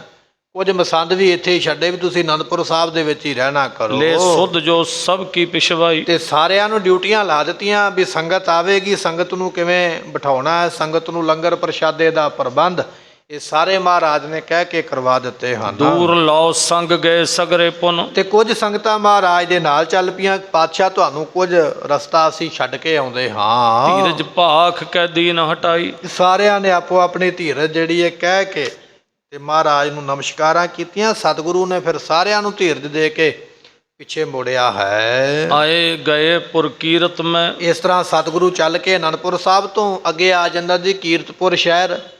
ਮਹਾਰਾਜ ਇੱਥੇ ਆ ਗਏ ਹਨ ਗੁਰਪੂਰਨ ਪੂਰਵ ਕੀਨ ਨਿਵੇਸ਼ੂ, ਕਿਉਂਕਿ ਸਤਿਗੁਰੂ ਗੁਰੂ ਹਰਗੋਬਿੰਦ ਪਾਤਸ਼ਾਹ, ਗੁਰੂ ਹਰਿਰਾਏ ਸਾਹਿਬ ਜੀ, ਗੁਰੂ ਪਾਤਸ਼ਾਹ ਗੁਰੂ ਹਰਕ੍ਰਿਸ਼ਨ ਮਹਾਰਾਜ ਸਾਹਿਬ ਜੀ ਔਰ ਧੰਨ ਗੁਰੂ ਤੇਗ ਬਹਾਦਰ ਪਾਤਸ਼ਾਹ ਨੇ ਇਸ ਨਗਰੀ ਵਿੱਚ ਚਰਨ ਪਾਏ। ਉਸ ਨਗਰ ਵਿੱਚ ਮਹਾਰਾਜ ਆ ਪਹੁੰਚੇ ਹਨ। ਆਏ ਸਪਾਏ ਤਿਹਾਵਲ ਕੋ, ਇੱਥੇ ਫਿਰ ਬਹੁਤ ਜ਼ਿਆਦਾ ਖੁੱਲਾ ਜਿਹੜਾ ਨਾ ਕੜਾਹ ਪ੍ਰਸ਼ਾਦ ਬਣਾ ਕੇ ਵਰਤਿਆ ਹੈ। ਤਤਕਾਲ ਕਰਿਓ ਤਹ ਲਿਆਏ ਵਿਸ਼ੇਸ਼, ਮਹਾਰਾਜ ਦੇ ਵਾਸਤੇ ਬਣਾ ਕੇ ਵਿਸ਼ੇਸ਼ ਕਰਕੇ ਲਿਆਂਦਾ ਗਿਆ ਹੈ। ਸ੍ਰੀ ਹਰ ਗੋਬਿੰਦ ਕੇ ਸਥਾਨ ਗਏ, ਜਿੱਥੇ ਪਤਾਲਪੁਰੀ ਗੁਰਦੁਆਰਾ ਸਾਹਿਬ ਹੈ, ਜਿੱਥੇ ਕੋਈ ਸਾਡੇ ਪਰਿਵਾਰ ਵਿੱਚੋਂ ਮੈਂਬਰ ਚੜ੍ਹਾਈ ਕਰ ਜਾਵੇ ਤੇ ਫੁੱਲ ਪਾਉਣ ਜਾਈਦਾ ਨਾ, ਉਹ ਗੁਰਦੁਆਰੇ ਸਾਹਿਬ ਦਾ ਨਾਮ ਪਤਾਲਪੁਰੀ ਹੈ। ਇੱਥੇ ਗੁਰੂ ਹਰਗੋਬਿੰਦ ਪਾਤਸ਼ਾਹ ਜੀਆਂ ਦਾ ਅੰਤਮ ਸੰਸਕਾਰ ਹੋਇਆ। ਇਸ ਗੁਰਦੁਆਰੇ ਮਹਾਰਾਜ ਸਾਹਿਬ ਜੀ ਜਾਂ ਇਸ ਸਥਾਨ ਤੇ 10ਵੇਂ ਪਾਤਸ਼ਾਹ ਮਹਾਰਾਜ ਦਰਸ਼ਨ ਕਰਨ ਵਾਸਤੇ ਗਏ ਹਨ। ਗਏ ਗੁਰੂ ਗੋਬਿੰਦ ਸਿੰਘ ਸੁਰੇਸ਼ੂ, ਸਤਿਗੁਰੂ ਪਾਤਸ਼ਾਹ ਮਹਾਰਾਜ ਜੀ ਜੋ ਸਭ ਤੋਂ ਸ੍ਰੇਸ਼ਟ ਨੇ, ਨਮਸਕਾਰ ਕਰਨ ਵਾਸਤੇ ਗਏ। ਬੰਦ ਉਭੈ ਕਰ ਬੰਧਨ ਕੀਨ, ਦੋਨੇ ਹੱਥ ਜੋੜ ਕੇ ਆਪਣੇ ਦਾਦਾ ਸਤਿਗੁਰੂ ਦੇ ਸਥਾਨ ਤੇ ਨਮਸਕਾਰ ਕੀਤੀ ਹੈ। ਦਇਓ ਵਰਤਾਏ ਵਿਸਾਲ ਅਸ਼ੇਸ਼ੂ, ਤੇ ਉਹ ਜਿਹੜਾ ਪ੍ਰਸ਼ਾਦ ਲੈ ਕੇ ਗਏ ਸਨ ਸਾਰੀ ਸੰਗਤ ਵਿੱਚ ਵਰਤਾ ਦਿੱਤਾ ਹੈ। ਆਨ ਜੇ ਥਾਨ ਜਥੋ ਚਿਤ ਜਾਨ, ਹੋਰ ਵੀ ਜਿਹੜੀਆਂ ਥਾਵਾਂ ਨੇ ਜਥਾ ਜੋ, ਕਿਉਂਕਿ ਗੁਰੂ ਨਾਨਕ ਸਾਹਿਬ ਨੇ ਵੀ ਗੁਰਮੁਖੋ ਚਰਨ ਪਾਏ ਨੇ ਕੀਰਤਪੁਰ ਸਾਹਿਬ ਦੇ ਵਿੱਚ, ਔਰ 7ਵੇਂ ਪਾਤਸ਼ਾਹ ਦੇ 8ਵੇਂ ਪਾਤਸ਼ਾਹ 9ਵੇਂ ਪਾਤਸ਼ਾਹ ਸਾਰਿਆਂ ਸਥਾਨਾਂ ਤੇ ਜਾ ਕੇ ਗੁਰੂ ਗੋਬਿੰਦ ਸਿੰਘ ਮਹਾਰਾਜ ਨੇ ਨਮਸਕਾਰ ਕੀਤੀ ਹੈ। ਸਭੈ ਬਿਦ ਠਾਨ ਗਏ ਨਿਜ ਡੇਰੇ, ਤੇ ਸਤਿਗੁਰੂ ਪਾਤਸ਼ਾਹ ਸਾਰਿਆਂ ਥਾਵਾਂ ਤੇ ਗਏ। ਆਪ ਵੀ ਜਦੋਂ ਕੀਰਤਪੁਰ ਸਾਹਿਬ ਜਾਂਦੇ ਹੋ, ਬੜੇ ਗੁਰੂ ਘਰ ਇੱਥੇ ਮੁਬਾਰਕ ਧਰਤੀ ਮਹਾਰਾਜ ਨੇ ਚਰਨਾਂ ਦੇ ਨਾਲ ਇਸ ਧਰਤੀ ਨੂੰ ਸਤਿਕਾਰਿਆ ਹੈ। ਤੇ ਸਾਰੇ ਗੁਰੂ ਧਾਮਾਂ ਦੇ ਦਰਸ਼ਨ ਕਰਨੇ ਚਾਹੀਦੇ। ਕਈ ਵਾਰੀ ਅਸੀਂ ਚਲੇ ਜ਼ਰੂਰ ਜਾਂਦੇ ਹਾਂ ਯਾਤਰਾ, ਤੇ ਫਿਰ ਉੱਥੇ ਭੱਜਾ ਭਜਾਈ ਸ਼ੁਰੂ ਕਰ ਦਈਏ, ਛੇਤੀ ਕਰ ਲਓ ਛੇਤੀ ਕਰ ਲਓ, 1-2 ਦਰਸ਼ਨ ਕੀਤੇ ਬਾਕੀ ਛੱਡ ਕੇ ਭੱਜ ਪਏ। ਸਤਿਗੁਰਾਂ ਦੇ ਇਤਿਹਾਸਕ ਸਥਾਨਾਂ ਦੇ ਦਰਸ਼ਨ ਜਿੰਨੀ ਵਾਰੀ ਕਰੇਗਾ ਉਨੀ ਵਾਰੀ ਫਲ ਮਿਲੇਗਾ, ਵੱਧ ਫਲ ਮਿਲੇਗਾ। ਕਈ ਵਾਰੀ ਆਪਾਂ ਇਹ ਗੱਲ ਕਹਿ ਦਿੰਦੇ, ਮੈਂ ਤੇ ਪਹਿਲਾਂ ਕੀਤੇ ਹੋਏ ਦਰਸ਼ਨ, ਤੇ ਜੇ ਕੀਤੇ ਹੋਏ ਨੇ ਦੁਬਾਰਾ ਵੀ ਤੇ ਕੀਤੇ ਜਾ ਸਕਦੇ ਨੇ। ਰੋਟੀ ਵੀ ਤੇ ਸਵੇਰੇ ਖਾਧੀ ਹੈ ਨਾ, ਸ਼ਾਮ ਨੂੰ ਖਾਂਦਾ ਹੀ ਹੈ। ਕਦੇ ਆਖਿਆ ਵੀ ਸਵੇਰੇ ਖਾਧੀ ਹੁਣ ਮੈਂ 2 ਸਾਲ ਰੋਟੀ ਨਹੀਂ ਖਾਵਾਂਗਾ। ਪ੍ਰਸ਼ਾਦਾ ਜਿਵੇਂ ਛਕਣਾ ਜ਼ਰੂਰੀ ਹੈ, ਦਰਸ਼ਨ ਵੀ ਇਸੇ ਤਰ੍ਹਾਂ ਹੀ ਜ਼ਰੂਰੀ ਨੇ। ਤੇ ਗੁਰੂ ਸਥਾਨਾਂ ਦੇ ਦਰਸ਼ਨਾਂ ਦਾ ਬੜਾ ਮਹਾਤਮ ਹੈ, ਬੜਾ ਫਲ ਹੈ। ਤੇ ਸਤਿਗੁਰੂ ਪਾਤਸ਼ਾਹ ਜੀ ਇਸੇ ਤਰ੍ਹਾਂ ਹੁਣ ਧੰਨ ਗੁਰੂ ਗੋਬਿੰਦ ਸਿੰਘ ਮਹਾਰਾਜ ਜੀ ਭਾਵੇਂ ਜਾਣ ਤੇ ਭਾਵੇਂ ਨਾ ਜਾਣ, ਉਹਨਾਂ ਨੂੰ ਫਰਕ ਕੋਈ ਨਹੀਂ। ਪਰਮੇਸ਼ਰ ਨੇ, ਉਹੀ ਗੁਰੂ ਹਰਗੋਬਿੰਦ ਨੇ ਤੇ ਉਹੀ ਗੁਰੂ ਗੋਬਿੰਦ ਸਿੰਘ ਨੇ, ਪਰ ਉਹ ਸਾਨੂੰ ਦੱਸਦੇ ਪਏ ਵੀ ਆਪਣੇ ਵੱਡਿਆਂ ਦੇ ਸਥਾਨ 'ਤੇ ਕਿਵੇਂ ਜਾਈਦਾ, ਨਮਸਕਾਰ ਕਿਵੇਂ ਕਰੀਦੀ ਹੈ, ਯਾਤਰਾ ਕਿਵੇਂ ਕਰੀਦੀ ਹੈ। ਤੇ ਆਪਾਂ ਤੇ ਜੋ ਹੋਲੇ ਮਹੱਲੇ ਜਾਈਏ ਤੇ ਲੰਗਰ ਵੇਖੀਦਾ, ਬਾਰ-ਬਾਰ ਬੋਰਡ ਕਿਹਨੇ ਕਿਵੇਂ ਦਾ ਲਾਇਆ, ਕਿੱਥੇ ਕੀ ਬਣਿਆ। ਲੰਗਰ ਵੇਖ ਕੇ ਆਪਾਂ ਪੜਾ ਕਰੀਦਾ ਵੀ ਇੱਥੇ ਠੀਕ ਹੈ। ਤੂੰ ਲੰਗਰ ਛਕਣ ਨਹੀਂ ਗਿਆ, ਤੂੰ ਗੁਰੂ ਦੇ ਦਰਸ਼ਨ ਕਰਨ ਔਰ ਗੁਰੂ ਦਾ ਇਤਿਹਾਸ ਬਾਣੀ ਸੁਣਨ ਵਾਸਤੇ ਗਿਆ। ਉਹ ਤੁਹਾਨੂੰ ਪਤਾ ਉੱਥੋਂ ਲੱਗੇਗਾ ਜਦੋਂ ਅੰਮ੍ਰਿਤ ਵੇਲਾ ਹੁੰਦਾ ਨਾ, ਤੇ ਅੰਮ੍ਰਿਤ ਵੇਲੇ ਕਿੰਨੀ ਕੁ ਸੰਗਤ ਦੀਵਾਨ ਵਿੱਚ ਬੈਠੀ ਹੈ, ਨਿਤਨੇਮ ਸੁਣਨ ਵਾਲੀ, ਕੀਰਤਨ ਸੁਣਨ ਵਾਲੀ, ਉਹ ਵੇਖ ਲਿਓ। ਮਸਾਂ ਹੀ ਹੈ ਕੋਈ 15-20 ਬੰਦੇ ਇੱਕ ਦੀਵਾਨ ਵਿੱਚ ਬੈਠੇ ਹੋਣ, ਤੇ ਬਾਕੀ ਸਭ ਰਜਾਈਆਂ ਲੈ ਕੇ ਸੁੱਤੇ ਹੁੰਦੇ। ਤੇ ਜਦੋਂ ਹੋ ਜਾਂਦਾ ਲੰਗਰ ਦਾ ਟਾਈਮ, ਫਿਰ ਦੀਵਾਨ ਵਿਹਲਾ ਹੋ ਜਾਂਦਾ, ਲੰਗਰ ਭਰ ਜਾਂਦਾ। ਭਾਵ ਕੀ ਹੈ ਵੀ ਆਪਾਂ ਲੰਗਰ ਛਕ ਨਹੀਂ ਗਏ ਆ, ਕਿੱਥੇ ਕੀ ਬਣਿਆ। ਲੰਗਰ ਤੇ ਮਹਾਰਾਜ ਨੇ ਦਾਲ ਪ੍ਰਸ਼ਾਦੇ ਦਾ ਚਲਾਇਆ, ਭੁੱਖੇ ਦੀ ਭੁੱਖ ਦੂਰ ਕਰਨ ਵਾਸਤੇ। ਪਰ ਉਸ ਲੰਗਰ ਨੂੰ ਅੱਗੇ ਸਵਾਦਿਸ਼ਟ ਬਣਾ ਦਿੱਤਾ ਗਿਆ। ਉਹਦੇ ਵਿੱਚ ਕਈ ਪਕਵਾਨ ਬਣ ਗਏ, ਮਿੱਠੇ ਵਾਲੇ, ਇਹ ਸਲੂਣੇ, ਇਹ ਲੂਣੇ। ਤੇ ਫਿਰ ਉਹ ਬੋਲ ਕੇ ਦੱਸਿਆ ਜਾਂਦਾ ਵੀ ਫਲਾਣੇ ਪਿੰਡ ਵੱਲੋਂ ਪਨੀਰ ਦੇ ਪਕੌੜਿਆਂ ਦਾ ਲੰਗਰ ਲੱਗਾ, ਇੱਧਰੋਂ ਦੇਸੀ ਘਿਓ ਦੇ ਜਲੇਬ ਬਣੇ ਹੋਏ, ਸਾਡੇ ਲੰਗਰ ਵਿੱਚ ਪਹੁੰਚੋ। ਇੱਕ ਦਿਨ ਦੇਸੀ ਘਿਓ ਦੇ ਜਲੇਬ ਖਾ ਕੇ ਤੂੰ ਮੋਟਾ ਨਹੀਂ ਹੋ ਜਾਣਾ, ਨਾ ਤੂੰ ਤਾਕਤ ਵਾਲਾ ਹੋ ਜਾਣਾ, ਨਾ ਇੱਕ ਦਿਨ ਪਨੀਰ ਖਾਧਿਆਂ ਗੱਲ ਬਣ ਜਾਣੀ ਹੈ। ਤੂੰ ਗਿਆ ਕਾਹਦੇ ਵਾਸਤੇ ਹੈ? ਤੂੰ ਗਿਆ ਗੁਰੂ ਦਾ ਸਥਾਨ ਵੇਖਣ ਵਾਸਤੇ, ਗੁਰੂ ਦੀ ਬਾਣੀ ਸੁਣਨ ਵਾਸਤੇ। ਦੀਵਾਨ ਵਿੱਚ ਤੇ ਬੈਠਿਆ ਨਹੀਂ। ਜਿੰਨੀ ਸੰਗਤ ਹੋਲੇ ਮਹੱਲੇ ਤੇ ਜਾਂਦੀ ਹੈ, ਉਹਦੇ ਵਿੱਚੋਂ 5% ਉਹ ਹੋਣਗੇ ਜਿਨ੍ਹਾਂ ਨੂੰ ਇਹ ਪਤਾ ਵੀ ਹੋਲਾ ਮਹੱਲਾ ਕਾਹਦੇ ਵਾਸਤੇ ਹੈ, ਇਹਦਾ ਇਤਿਹਾਸ ਕੀ ਹੈ, ਜਾਂ ਉਹਨਾਂ ਨੇ ਸੁਣਿਆ ਹੋਵੇ। ਤੇ ਬਾਕੀਆਂ 95% ਨੂੰ ਇਹ ਪੁੱਛੋ ਵੀ ਕਿਹੜਾ ਲੰਗਰ ਕਿੱਥੇ ਸੀ, 10 ਜ਼ਰੂਰ ਦੇਣਗੇ ਫਲਾਣੀ ਥਾਂ 'ਤੇ ਸੀ, ਭਾਵੇਂ ਉਹ ਦੂਰ ਵੀ ਹੋਵੇ, ਕਿਉਂਕਿ ਉਹ ਗਿਆ ਹੀ ਇਸੇ ਮਕਸਦ ਦੇ ਨਾਲ। ਗੁਰੂ ਪਾਤਸ਼ਾਹ ਨੂੰ ਜਾਣ ਦੀ ਲੋੜ ਨਹੀਂ। ਮਹਾਰਾਜ ਖੁਦ ਗੁਰੂ ਨਾਨਕ ਸਾਹਿਬ ਨੇ, ਖੁਦ ਹੀ ਗੁਰੂ ਗੋਬਿੰਦ ਸਿੰਘ ਨੇ, ਪਰ ਉਹ ਤਾਂ ਗਏ ਨੇ ਜਦੋਂ ਸਾਡਾ ਇਤਿਹਾਸ ਪੜ੍ਹਿਆ ਜਾਏਗਾ, ਸੰਗਤਾਂ ਸੁਣਨਗੀਆਂ, ਸੰਗਤ ਨੂੰ ਪਤਾ ਲੱਗੇ ਵੀ ਗੁਰੂ ਸਥਾਨ 'ਤੇ ਕੀ ਲੈਣ ਜਾਈਦਾ। ਉੱਥੋਂ ਲੈਣ ਜਾਈਦੀ ਗੁਰੂ ਦੀ ਬਰਕਤ, ਗੁਰੂ ਦਾ ਇਤਿਹਾਸ, ਗੁਰੂ ਦੀ ਬਾਣੀ। ਤੇ ਆਪਾਂ ਤੇ ਉੱਥੇ ਜਾ ਕੇ ਡੋਰੀਆਂ ਛੰਨੇ ਖਰੀਦਦੇ ਫਿਰਦੇ ਵੀ ਨਾਂ ਲਿਖੋ, ਮੈਂ ਕੀਰਤਪੁਰ ਸਾਹਿਬ ਆਇਆ, ਗੜਵੀ ਤੇ ਨਾਂ ਲਿਖ ਦਿਓ, ਮੈਂ ਨਿਸ਼ਾਨੀ ਲੈ ਕੇ ਜਾਣੀ, ਚਮਚਾ ਲੈ ਕੇ ਜਾਣਾ। ਭਾਂਡੇ ਤੇ ਉਹੀ ਨੇ ਜਿਹੜੇ ਤੇਰੇ ਸ਼ਹਿਰੋਂ ਮਿਲ ਜਾਣੇ, ਕੱਪੜਾ ਵੀ ਉਹੀ ਹੈ ਜਿਹੜਾ ਤੈਨੂੰ ਆਪਣੇ ਸ਼ਹਿਰੋਂ ਮਿਲ ਜਾਣਾ। ਨਹੀਂ ਮਿਲਣਾ ਤੇ ਉਹ ਧਰਤੀ ਦੀ ਜਿਹੜੀ ਬਖਸ਼ਿਸ਼ ਹੈ ਨਾ, ਉਹ ਤੈਨੂੰ ਨਹੀਂ ਮਿਲਣੀ ਆਪਣੇ ਸ਼ਹਿਰੋਂ, ਉਹ ਉੱਥੋਂ ਮਿਲਣੀ ਹੈ, ਉਹ ਤੇ ਲਿਆਂਦੀ ਨਹੀਂ ਹੈ। ਰੋ ਵਿਚਾਰ ਧਾਰਮਿਕ ਸਥਾਨ 'ਤੇ ਜਾਣ ਦਾ ਲਾਭ ਇਹ ਹੈ ਵੀ ਉੱਥੇ ਜਾ ਕੇ ਨਿਤਨੇਮ ਸਰਵਣ ਕਰ, ਗੁਰਬਾਣੀ ਸਰਵਣ ਕਰ, ਦਰਬਾਰ ਦੀ ਹਾਜ਼ਰੀ ਭਰ, ਉੱਥੋਂ ਦਾ ਇਤਿਹਾਸ ਸੁਣ, ਤਾਂ ਕਿ ਤੇਰੇ 'ਤੇ ਰਹਿਮਤ ਹੋਵੇ। ਬਾਕੀ ਗੱਲਾਂ ਤੇ ਤੂੰ ਆਪਣੇ ਸ਼ਹਿਰ ਵਿੱਚ, ਆਪਣੇ ਘਰ ਵਿੱਚ, ਆਪਣੇ ਟਿਕਾਣੇ 'ਤੇ ਆ ਕੇ ਵੀ ਕਰ ਸਕਦਾ। ਪਰ ਸਾਡੀ ਵਿਚਾਰ ਇਸ ਤੋਂ ਉਲਟ ਹੋ ਗਈ ਹੈ। ਸਤਿਗੁਰੂ ਪਾਤਸ਼ਾਹ ਗਏ ਨੇ ਧਾਰਮਿਕ ਸਥਾਨ ਦੇ ਦਰਸ਼ਨ ਕਰਕੇ, ਪ੍ਰਸ਼ਾਦ ਬਣਵਾ ਕੇ ਸੰਗਤ ਵਿੱਚ ਵਰਤਾਇਆ ਹੈ। ਜੇ ਪੁਰ ਕੀਰਤ ਕੇ ਨਰ ਨਾਰ, ਜਿਹੜੀਆਂ ਕੀਰਤਪੁਰ ਸਾਹਿਬ ਦੀਆਂ ਸੰਗਤਾਂ ਸਨ, ਉਹਨਾਂ ਨੂੰ ਪਤਾ ਲੱਗਾ ਵੀ ਧੰਨ ਕਲਗੀਧਰ ਪਾਤਸ਼ਾਹ ਆਏ ਹਨ। ਗੁਰਦਰਸੇ ਰਿਦ ਮੋਦ ਕਨੇਰੇ, ਇਹਨਾਂ ਦੇ ਮਨ ਵਿੱਚ ਬੜੀ ਖੁਸ਼ੀ ਹੈ, ਚਲੋ ਚੱਲ ਕੇ 10ਵੇਂ ਗੁਰੂ ਦੇ ਦਰਸ਼ਨ ਕਰੀਏ। ਦੇਤ ਅਕੋਰ ਜਥਾ ਸ਼ਕਤੀ, ਆਪੋ ਆਪਣੇ ਘਰਾਂ ਵਿੱਚੋਂ ਭੇਟਾ ਲੈ ਕੇ, ਜਿਵੇਂ ਦੀ ਕਿਸੇ ਨੇ ਕੋਈ ਰੱਖੀ ਹੈ ਵੀ ਆ ਮਹਾਰਾਜ ਨੂੰ ਭੇਟ ਕਰਨੀ, ਲੈ ਕੇ ਆਏ ਹਨ। ਜਿਨ ਸੋਢੀਨ ਕੇ ਤਹ ਧਾਮ ਤੇ ਕੁਝ ਇੱਥੇ ਗੁਰਮੁਖੋ ਸੋਢੀਆਂ ਦੇ ਵੀ ਘਰ ਨੇ, ਕਿਉਂਕਿ ਸੋਢ ਬੰਸ ਹੈ ਨਾ ਗੁਰੂ ਰਾਮਦਾਸ ਪਾਤਸ਼ਾਹ ਤੋਂ ਚੱਲੀ ਹੋਈ, ਤੇ ਕੁਝ ਸੋਢੀ ਵੀ ਇੱਥੇ ਵਾਸਾ ਕਰਦੇ ਹਨ।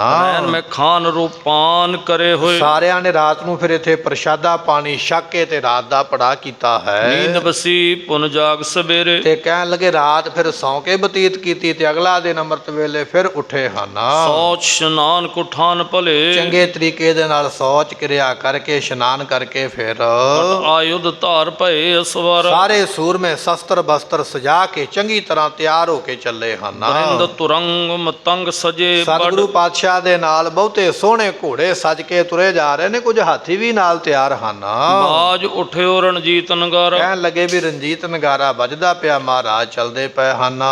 ਪੰਥ ਪ੍ਰਿਆਤ ਅਖੀਰਨ ਖੇਲ ਸਤਿਗੁਰੂ ਪਾਤਸ਼ਾਹ ਜੀ ਰਸਤੇ ਦੇ ਉੱਪਰ ਸ਼ਿਕਾਰ ਵਗੈਰਾ ਖੇਡਦਿਆਂ ਤੁਰੇ ਜਾਂਦੇ ਹਨ। ਰੋਪਰ ਆਨ ਨਿਵੇਸ਼ ਕੋ ਡਾਰਾ ਹੁਣ ਗੁਰਮੁਖੋ ਕੀਰਤਪੁਰ ਸਾਹਿਬ ਤੋਂ ਅੱਗੇ ਰੋਪੜ ਆ ਜਾਂਦਾ, ਰੋਪੜ ਸ਼ਹਿਰ। ਇੱਥੇ ਮਹਾਰਾਜ ਚੱਲਦਿਆਂ ਚੱਲਦਿਆਂ ਧੰਨ ਦਸਵੇਂ ਪਾਤਸ਼ਾਹ ਪਹੁੰਚ ਗਏ ਹਨ। ਰਾਤ ਬਿਤਾਏ ਜਥਾ ਸੁਖ ਢੰਗ ਇੱਥੇ ਵੀ ਇੱਕ ਰਾਤ ਮਹਾਰਾਜ ਨੇ ਬਤੀਤ ਕੀਤੀ ਹੈ। ਕਈ ਵਾਰੀ ਚਰਨ ਪਾਏ ਮਹਾਰਾਜ ਨੇ ਰੋਪੜ ਦੀ ਧਰਤੀ ਤੇ। ਜਦੋਂ ਜੰਗ ਹੋਏ ਮਹਾਰਾਜ ਜੀਆਂ ਦੇ, ਉਦੋਂ ਵੀ ਮਹਾਰਾਜ ਇੱਥੇ ਕੋਟਲਾ ਨਿਹੰਗ ਖਾਂ ਜਿਹੜਾ ਮਹਾਰਾਜ ਜੀਆਂ ਦਾ ਸੇਵਕ ਹੈ, ਉਹਦੇ ਗ੍ਰਹਿ ਵਿਖੇ ਮਹਾਰਾਜ ਆਉਂਦੇ ਰਹੇ। ਭੱਠਾ ਸਾਹਿਬ, ਭੱਟ ਸਾਹਿਬ ਗੁਰਦੁਆਰਾ ਭੱਠਾ ਸਾਹਿਬ ਉੱਥੇ ਹੈ। ਮਹਾਰਾਜ ਦੀ ਯਾਦ ਵਿੱਚ ਇਹ ਮਹਾਰਾਜ ਨੇ ਕਈ ਵਾਰੀ ਚਰਨ ਪਾਏ। ਸੋ ਅੱਜ ਵੀ ਮਹਾਰਾਜ ਚੱਲ ਕੇ ਰੋਪੜ ਪਹੁੰਚੇ ਹਨ। ਚੜੇ ਦਿਨ ਮੈਂ ਚੱਲ ਪੰਥ ਮਝਾਰਾ ਸਤਿਗੁਰੂ ਪਾਤਸ਼ਾਹ ਜੀ ਦਿਨੇ ਰਸਤੇ ਤੇ ਚੱਲਦੇ ਰਾਤ ਨੂੰ ਆਰਾਮ ਕਰਦੇ ਹਨ। ਈਖਦ ਕੋਸ ਆਨੰਦ ਸੋ ਚਾਲਤ ਇਹ ਬੜੇ ਮਹਾਰਾਜ ਜੀ ਖੁਸ਼ ਹੋ ਕੇ ਚੱਲਦੇ ਪਏ ਹਨ। ਰਾਤ ਮੈਂ ਘਾਲਤ ਦੀਰਘ ਡੇਰਾ ਰਾਤ ਨੂੰ ਮਹਾਰਾਜ ਟਿਕ ਜਾਂਦੇ, ਸਵੇਰੇ ਚੱਲ ਪੈਂਦੇ ਹਨ। ਕੂਚ ਪੈ ਕੂਚ ਚਲੇ ਮਗ ਜਾਤ ਸਤਿਗੁਰੂ ਜੀ ਹਰ ਰੋਜ਼ ਸਫ਼ਰ ਦੇ ਉੱਪਰ ਤੁਰੇ ਜਾਂਦੇ ਹਨ। ਪਹਾੜ ਨਹਿਰਤ ਨੇਰ ਹੀ ਨੇਰਾ ਚੱਲਦਿਆਂ ਚੱਲਦਿਆਂ ਮਹਾਰਾਜ ਪਹਾੜਾਂ ਦੇ ਨੇੜੇ ਨੇੜੇ ਪਹਾੜਾਂ ਨੂੰ ਵੇਖਦਿਆਂ ਹੋਇਆਂ ਸੈਰ ਕਰਦਿਆਂ ਤੁਰੇ ਜਾਂਦੇ। ਪੰਥ ਉਲੰਘ ਗਏ ਜਬ ਕੇ ਤੱਕ ਇਸ ਤਰ੍ਹਾਂ ਚੱਲਦਿਆਂ ਚੱਲਦਿਆਂ ਮਹਾਰਾਜ ਕੁਝ ਸਫ਼ਰ ਜਿਹੜਾ ਤੈਅ ਕਰ ਗਏ ਹਨ। ਸੈਲ ਸਮੀਪ ਭਾ ਨਾਹਣ ਕੇਰਾ ਗੁਰਮੁਖੋ ਚੱਲਦਿਆਂ ਚੱਲਦਿਆਂ ਇਹ ਜਿਹੜਾ ਕਾਲਾ ਅੰਬ ਵਾਲਾ ਸਥਾਨ ਹੈ ਨਾ, ਇੱਥੋਂ ਚੱਲ ਕੇ ਤੇ ਮਹਾਰਾਜ ਫਿਰ ਪਹਾੜੀਏ ਰਸਤੇ ਹੁੰਦੇ ਹੋਏ ਨਾਹਣ ਦੇ ਨੇੜੇ ਪਹੁੰਚ ਗਏ। ਸਤਿਗੁਰੂ ਪਾਤਸ਼ਾਹ ਜੀ ਉਸ ਵੇਲੇ ਉਪਤ ਕੋ ਸੁਧ ਪ੍ਰਾਪਤ ਭੀ ਤੇ ਹੋਏ ਜਦੋਂ ਮਹਾਰਾਜ ਨੇੜੇ ਪਹੁੰਚੇ ਨਾ ਨਾਹਣ ਸ਼ਹਿਰ ਦੇ, ਤੇ ਉਹ ਜਿਹੜਾ ਰਾਜਾ ਸੀ ਉੱਥੇ ਮੇਦਨੀ ਪ੍ਰਕਾਸ਼, ਉਹਨੂੰ ਸੁਨੇਹਾ ਭੇਜਿਆ ਵੀ ਅਸੀਂ ਤੇਰੇ ਨੇੜੇ ਆ ਗਏ ਹਾਂ। ਤਿਆਰ ਚਲਿਓ ਚਿਤ ਚਾਪ ਵਡੇਰਾ ਤੇ ਇਹ ਵੀ ਬੜਾ ਅੱਗੋਂ ਚਾਅ ਲੈ ਕੇ ਪਹਿਲਾਂ ਹੀ ਤਿਆਰ ਹੋ ਕੇ ਬੈਠਾ ਸੀ, ਕਿਉਂਕਿ ਪਤਾ ਹੁੰਦਾ ਸੀ ਨਾ ਰਾਜਿਆਂ ਮਹਾਰਾਜਿਆਂ ਨੂੰ ਵੀ ਕਿੰਨੇ ਚਿਰ ਦੇ ਵਿੱਚ ਸਵਾਰੀ ਪਹੁੰਚ ਸਕਦੀ ਹੈ, ਸਫ਼ਰ ਹੋ ਸਕਦਾ ਹੈ। ਇਹ ਰਾਜਾ ਵੀ ਤਿਆਰ ਹੋ ਕੇ ਜਦੋਂ ਪਤਾ ਲੱਗਾ ਮਹਾਰਾਜ ਮੇਰੇ ਦਰ ਤੇ ਹੀ ਆ ਗਏ ਨੇ, ਅੱਗੋਂ ਚਾਅ ਦੇ ਨਾਲ ਜੀ ਆਇਆਂ ਕਹਿਣ ਵਾਸਤੇ ਤੁਰਿਆ ਹੈ। ਰਾਜ ਛੰਦ ਚਲਿਓ ਸਮਾਜ ਸੰਗਲੀਨ ਸੈਨ ਕੋ ਬਣਾਏ ਕੈ ਸਤਿਗੁਰੂ ਪਾਤਸ਼ਾਹ ਜੀਆਂ ਨੂੰ ਲੈਣ ਵਾਸਤੇ ਆਪਣੀ ਫੌਜ ਸ਼ਿੰਗਾਰ ਕੇ ਜੀ ਆਇਆਂ ਕਹਿਣ ਵਾਸਤੇ ਰਾਜਾ ਚੱਲਿਆ ਹੈ। ਸੁਮੇਦਨੀ ਪ੍ਰਕਾਸ਼ ਭੂਪ ਦੂਤ ਕੋ ਮਿਲਾਏ ਕੈ ਕਹਿਣ ਲੱਗੇ ਮੇਦਨੀ ਪ੍ਰਕਾਸ਼ ਗੁਰਮੁਖੋ ਰਾਜੇ ਦਾ ਨਾਮ ਹੈ। ਆਪਣਾ ਦੂਤ ਜਿਹੜਾ ਗਿਆ ਸੀ ਨਾ ਮਹਾਰਾਜ ਨੂੰ ਸੱਦਾ ਦੇਣ ਵਾਸਤੇ, ਉਹ ਦੂਤ ਨੂੰ ਵੀ ਨਾਲ ਲੈ ਲਿਆ ਹੈ। ਤਰੇ ਪਹਾੜ ਤੀਰ ਕੇ ਨਿਵੇਸ਼ ਜਾਨ ਦਿਆਲ ਕੋ ਸਤਿਗੁਰੂ ਪਾਤਸ਼ਾਹ ਮਹਾਰਾਜ ਜੀਆਂ ਦਾ ਪਹਾੜੀ ਤੋਂ ਥੱਲੇ ਨਿਵਾਸ ਸੀ। ਅਜੇ ਮਹਾਰਾਜ ਪਹਾੜੀ ਤੋਂ ਥੱਲੇ ਨੇ, ਉੱਥੇ ਮਹਾਰਾਜ ਦਾ ਟਿਕਾਣਾ ਜਾਣ ਕੇ ਧਿਆਨ ਕੀਨ ਆਏਗੋ ਸਮੀਪ ਤਾਤਕਾਲ ਤੇ ਕੋ ਸਤਿਗੁਰਾਂ ਦੇ ਕੋਲ ਆ ਗਿਆ ਬੜੀ ਛੇਤੀ, ਤੇ ਉਸ ਵੇਲੇ ਮਹਾਰਾਜ ਦੇ ਦਰਸ਼ਨ ਕਰਨ ਵਾਸਤੇ ਅਕੋਰ ਲੈ ਤੁਰੰਗ ਸੋ ਚੀਰ ਬ੍ਰਿੰਦ ਬਿਤ ਕੋ ਸਤਿਗੁਰੂ ਪਾਤਸ਼ਾਹ ਜੀਆਂ ਦੇ ਵਾਸਤੇ ਸੋਹਣਾ ਘੋੜਾ ਲੈ ਕੇ ਆਇਆ ਭੇਟ ਕਰਨ ਵਾਸਤੇ। ਉਹਨਾਂ ਸਮਿਆਂ ਵਿੱਚ ਨਾ ਪਿਆਰ ਪ੍ਰੇਮ ਇਸ ਤਰ੍ਹਾਂ ਵਿਖਾਇਆ ਜਾਂਦਾ ਵੀ ਜੇ ਕੋਈ ਰਿਸ਼ਤੇਦਾਰ ਆਉਂਦਾ ਉਹਨੂੰ ਅੱਗੋਂ ਲੈਣ ਜਾਂਦੇ, ਤੇ ਜਦੋਂ ਆਉਂਦਾ ਉਹਨੂੰ ਕੋਈ ਨਾ ਕੋਈ ਖਿਲਤ ਦਿੱਤੀ ਜਾਂਦੀ ਅੱਗੋਂ। ਜਿਵੇਂ ਦਾ ਕੋਈ ਵੱਡਾ ਬੰਦਾ ਹੁੰਦਾ ਉਵੇਂ ਦੀ ਉਹ ਵੱਡੀ ਚੀਜ਼ ਭੇਟ ਕਰ ਦਿੰਦਾ। ਤੇ ਜਦੋਂ ਕੋਈ ਰਿਸ਼ਤੇਦਾਰ ਜਾਂਦਾ ਫਿਰ ਉਹਨੂੰ ਛੱਡਣ ਵਾਸਤੇ ਜਾਇਆ ਜਾਂਦਾ। ਇਹ ਉਹਦਾ ਮਾਣ ਸਨਮਾਨ ਹੁੰਦਾ ਸੀ ਵੀ ਤੂੰ ਸਾਡੇ ਘਰ ਆਇਆ, ਤੈਨੂੰ ਅਸੀਂ ਮਾਣ ਇੱਜ਼ਤ ਦਿੱਤੀ ਹੈ। ਤੇ ਉਹ ਜਿਹੜੀ ਪ੍ਰਥਾ ਹੈ ਨਾ ਉਹਨਾਂ ਸਮਿਆਂ ਵਿੱਚ ਲੋਕ ਇਹ ਸਤਿਕਾਰ ਭਾਵਨਾ ਰੱਖਦੇ। ਅੱਜ ਭਾਵੇਂ ਸਮਾਂ ਬਦਲਿਆ, ਉਹ ਨਹੀਂ ਸਮਾਂ ਰਿਹਾ ਕਿਸੇ ਕੋਲ ਨਾ ਜਾਣ ਦਾ, ਨਾ ਆਉਣ ਦਾ, ਨਾ ਲਿਆਉਣ ਦਾ। ਇਹ ਵੱਖਰੀ ਵਿਚਾਰ ਹੈ। ਪਰ ਰਾਜਾ ਆਇਆ ਮਹਾਰਾਜ ਨੂੰ ਲੈਣ ਵਾਸਤੇ, ਸਤਿਗੁਰਾਂ ਵਾਸਤੇ ਇੱਕ ਬੜਾ ਸੋਹਣਾ ਘੋੜਾ ਲੈ ਕੇ ਆਇਆ ਭੇਟ ਕਰਨ ਵਾਸਤੇ, ਤੇ ਕੁਝ ਮਾਇਆ ਲੈ ਕੇ ਆਇਆ ਮਹਾਰਾਜ ਨੂੰ ਅਰਪਣ ਕਰਨ ਵਾਸਤੇ। ਮਿਲਿਓ ਸੋ ਹਾਥ ਜੋੜ ਕੇ ਆਨੰਦ ਕੀਨ ਚਿਤ ਕੋ ਸਤਿਗੁਰੂ ਪਾਤਸ਼ਾਹ ਜੀ ਨੂੰ ਹੱਥ ਜੋੜ ਕੇ ਮਿਲਿਆ ਤੇ ਬੜਾ ਖੁਸ਼ ਹੋਇਆ ਹੈ। ਉਦਾਰ ਬਿੰਦ ਬੰਦਨਾ ਕਰੀ ਸਰੂਪ ਦੇਖਿਓ ਸਤਿਗੁਰੂ ਪਾਤਸ਼ਾਹ ਮਹਾਰਾਜ ਜੀਆਂ ਦੇ ਜਿਹੜੇ ਚਰਨ ਕਮਲ ਵਰਗੇ, ਉਹਨਾਂ ਕਮਲ ਵਰਗੇ ਚਰਨਾਂ ਤੇ ਰਾਜੇ ਨੇ ਭਾਵਨਾ ਨਾਲ ਮੱਥਾ ਟੇਕਿਆ ਹੈ। ਪ੍ਰਭੂ ਮੁਕੰਦ ਬੂਝਿਓ ਆਨੰਦ ਹੈ ਸ਼ੇਖਿਓ ਸਤਿਗੁਰੂ ਪਾਤਸ਼ਾਹ ਮਹਾਰਾਜ ਨੇ ਪੁੱਛਿਆ, ਕਹਿਣ ਲੱਗੇ ਰਾਜਨ ਆਪਣੇ ਸੁੱਖ ਸਾਂਦ ਦੀ ਖਬਰ ਦੱਸ ਵੀ ਤੂੰ ਠੀਕ ਠਾਕ ਹੈ, ਘਰ ਦੀ, ਪਰਿਵਾਰ ਦੀ, ਬੱਚਿਆਂ ਦੀ।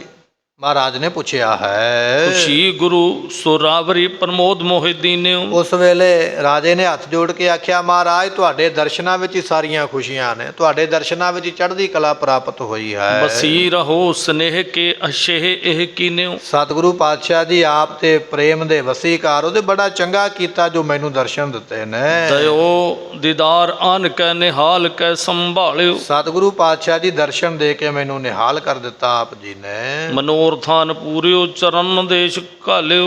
ਮੇਰੇ ਮਨ ਦੀ ਮਨੋਰਥ ਪੂਰੀ ਕੀਤੀ, ਇੱਛਾ ਪੂਰੀ ਕੀਤੀ ਹੈ ਮੇਰੇ ਦੇਸ਼ ਵਿੱਚ ਚਰਨ ਪਾ ਕੇ। ਧੰਨ ਗੁਰੂ ਗੋਬਿੰਦ ਸਿੰਘ ਮਹਾਰਾਜ ਜੀ ਇਸ ਨਾਹਨ ਸ਼ਹਿਰ ਦੇ ਵਿੱਚ ਕਿੰਨੇ ਕੁ ਦਿਨ ਰਹਿ ਕੇ ਤੇ ਇੱਥੇ ਕੀ ਕੌਤਕ ਕਰਨਗੇ ਮਹਾਰਾਜ, ਕੀ ਇੱਥੇ ਵਰਤਾਉਣਗੇ ਆਪਣਾ ਹੁਕਮ, ਅਤੇ ਕਿਹੜੇ ਕਿਹੜੇ ਕੌਤਕ ਕਰਦੇ ਕੱਲ੍ਹ ਦੇ ਦੀਵਾਨ ਵਿੱਚ ਸਰਵਣ ਕਰਾਂਗੇ। ਫਿਰ ਇੱਥੋਂ ਮਹਾਰਾਜ ਜੀ ਪੌਂਟਾ ਸਾਹਿਬ ਦੀ ਧਰਤੀ 'ਤੇ ਕਿਵੇਂ ਜਾਣਗੇ, ਉੱਥੇ ਜਾ ਕੇ ਜਮਨਾ ਨੂੰ ਕੀ ਕੀ ਹੁਕਮ ਫਰਮਾਉਂਦੇ, ਇਹ ਵੀ ਅਗਲੇ ਦੀਵਾਨ ਵਿੱਚ ਸਰਵਣ ਕਰਾਂਗੇ। ਸਮੇਂ ਦੀ ਸਮਾਪਤੀ ਭੁੱਲਾਂ ਦੀ ਪੁਆਵੇ, ਲੇਖਾ ਕਤਹਿ ਨ ਛੁਟੀ ਹੈ, ਬਖਸ਼ਨਹਾਰ ਬਖਸ਼ ਲੈ। ਵਾਹਿਗੁਰੂ ਜੀ ਕਾ ਖਾਲਸਾ, ਵਾਹਿਗੁਰੂ ਜੀ ਕੀ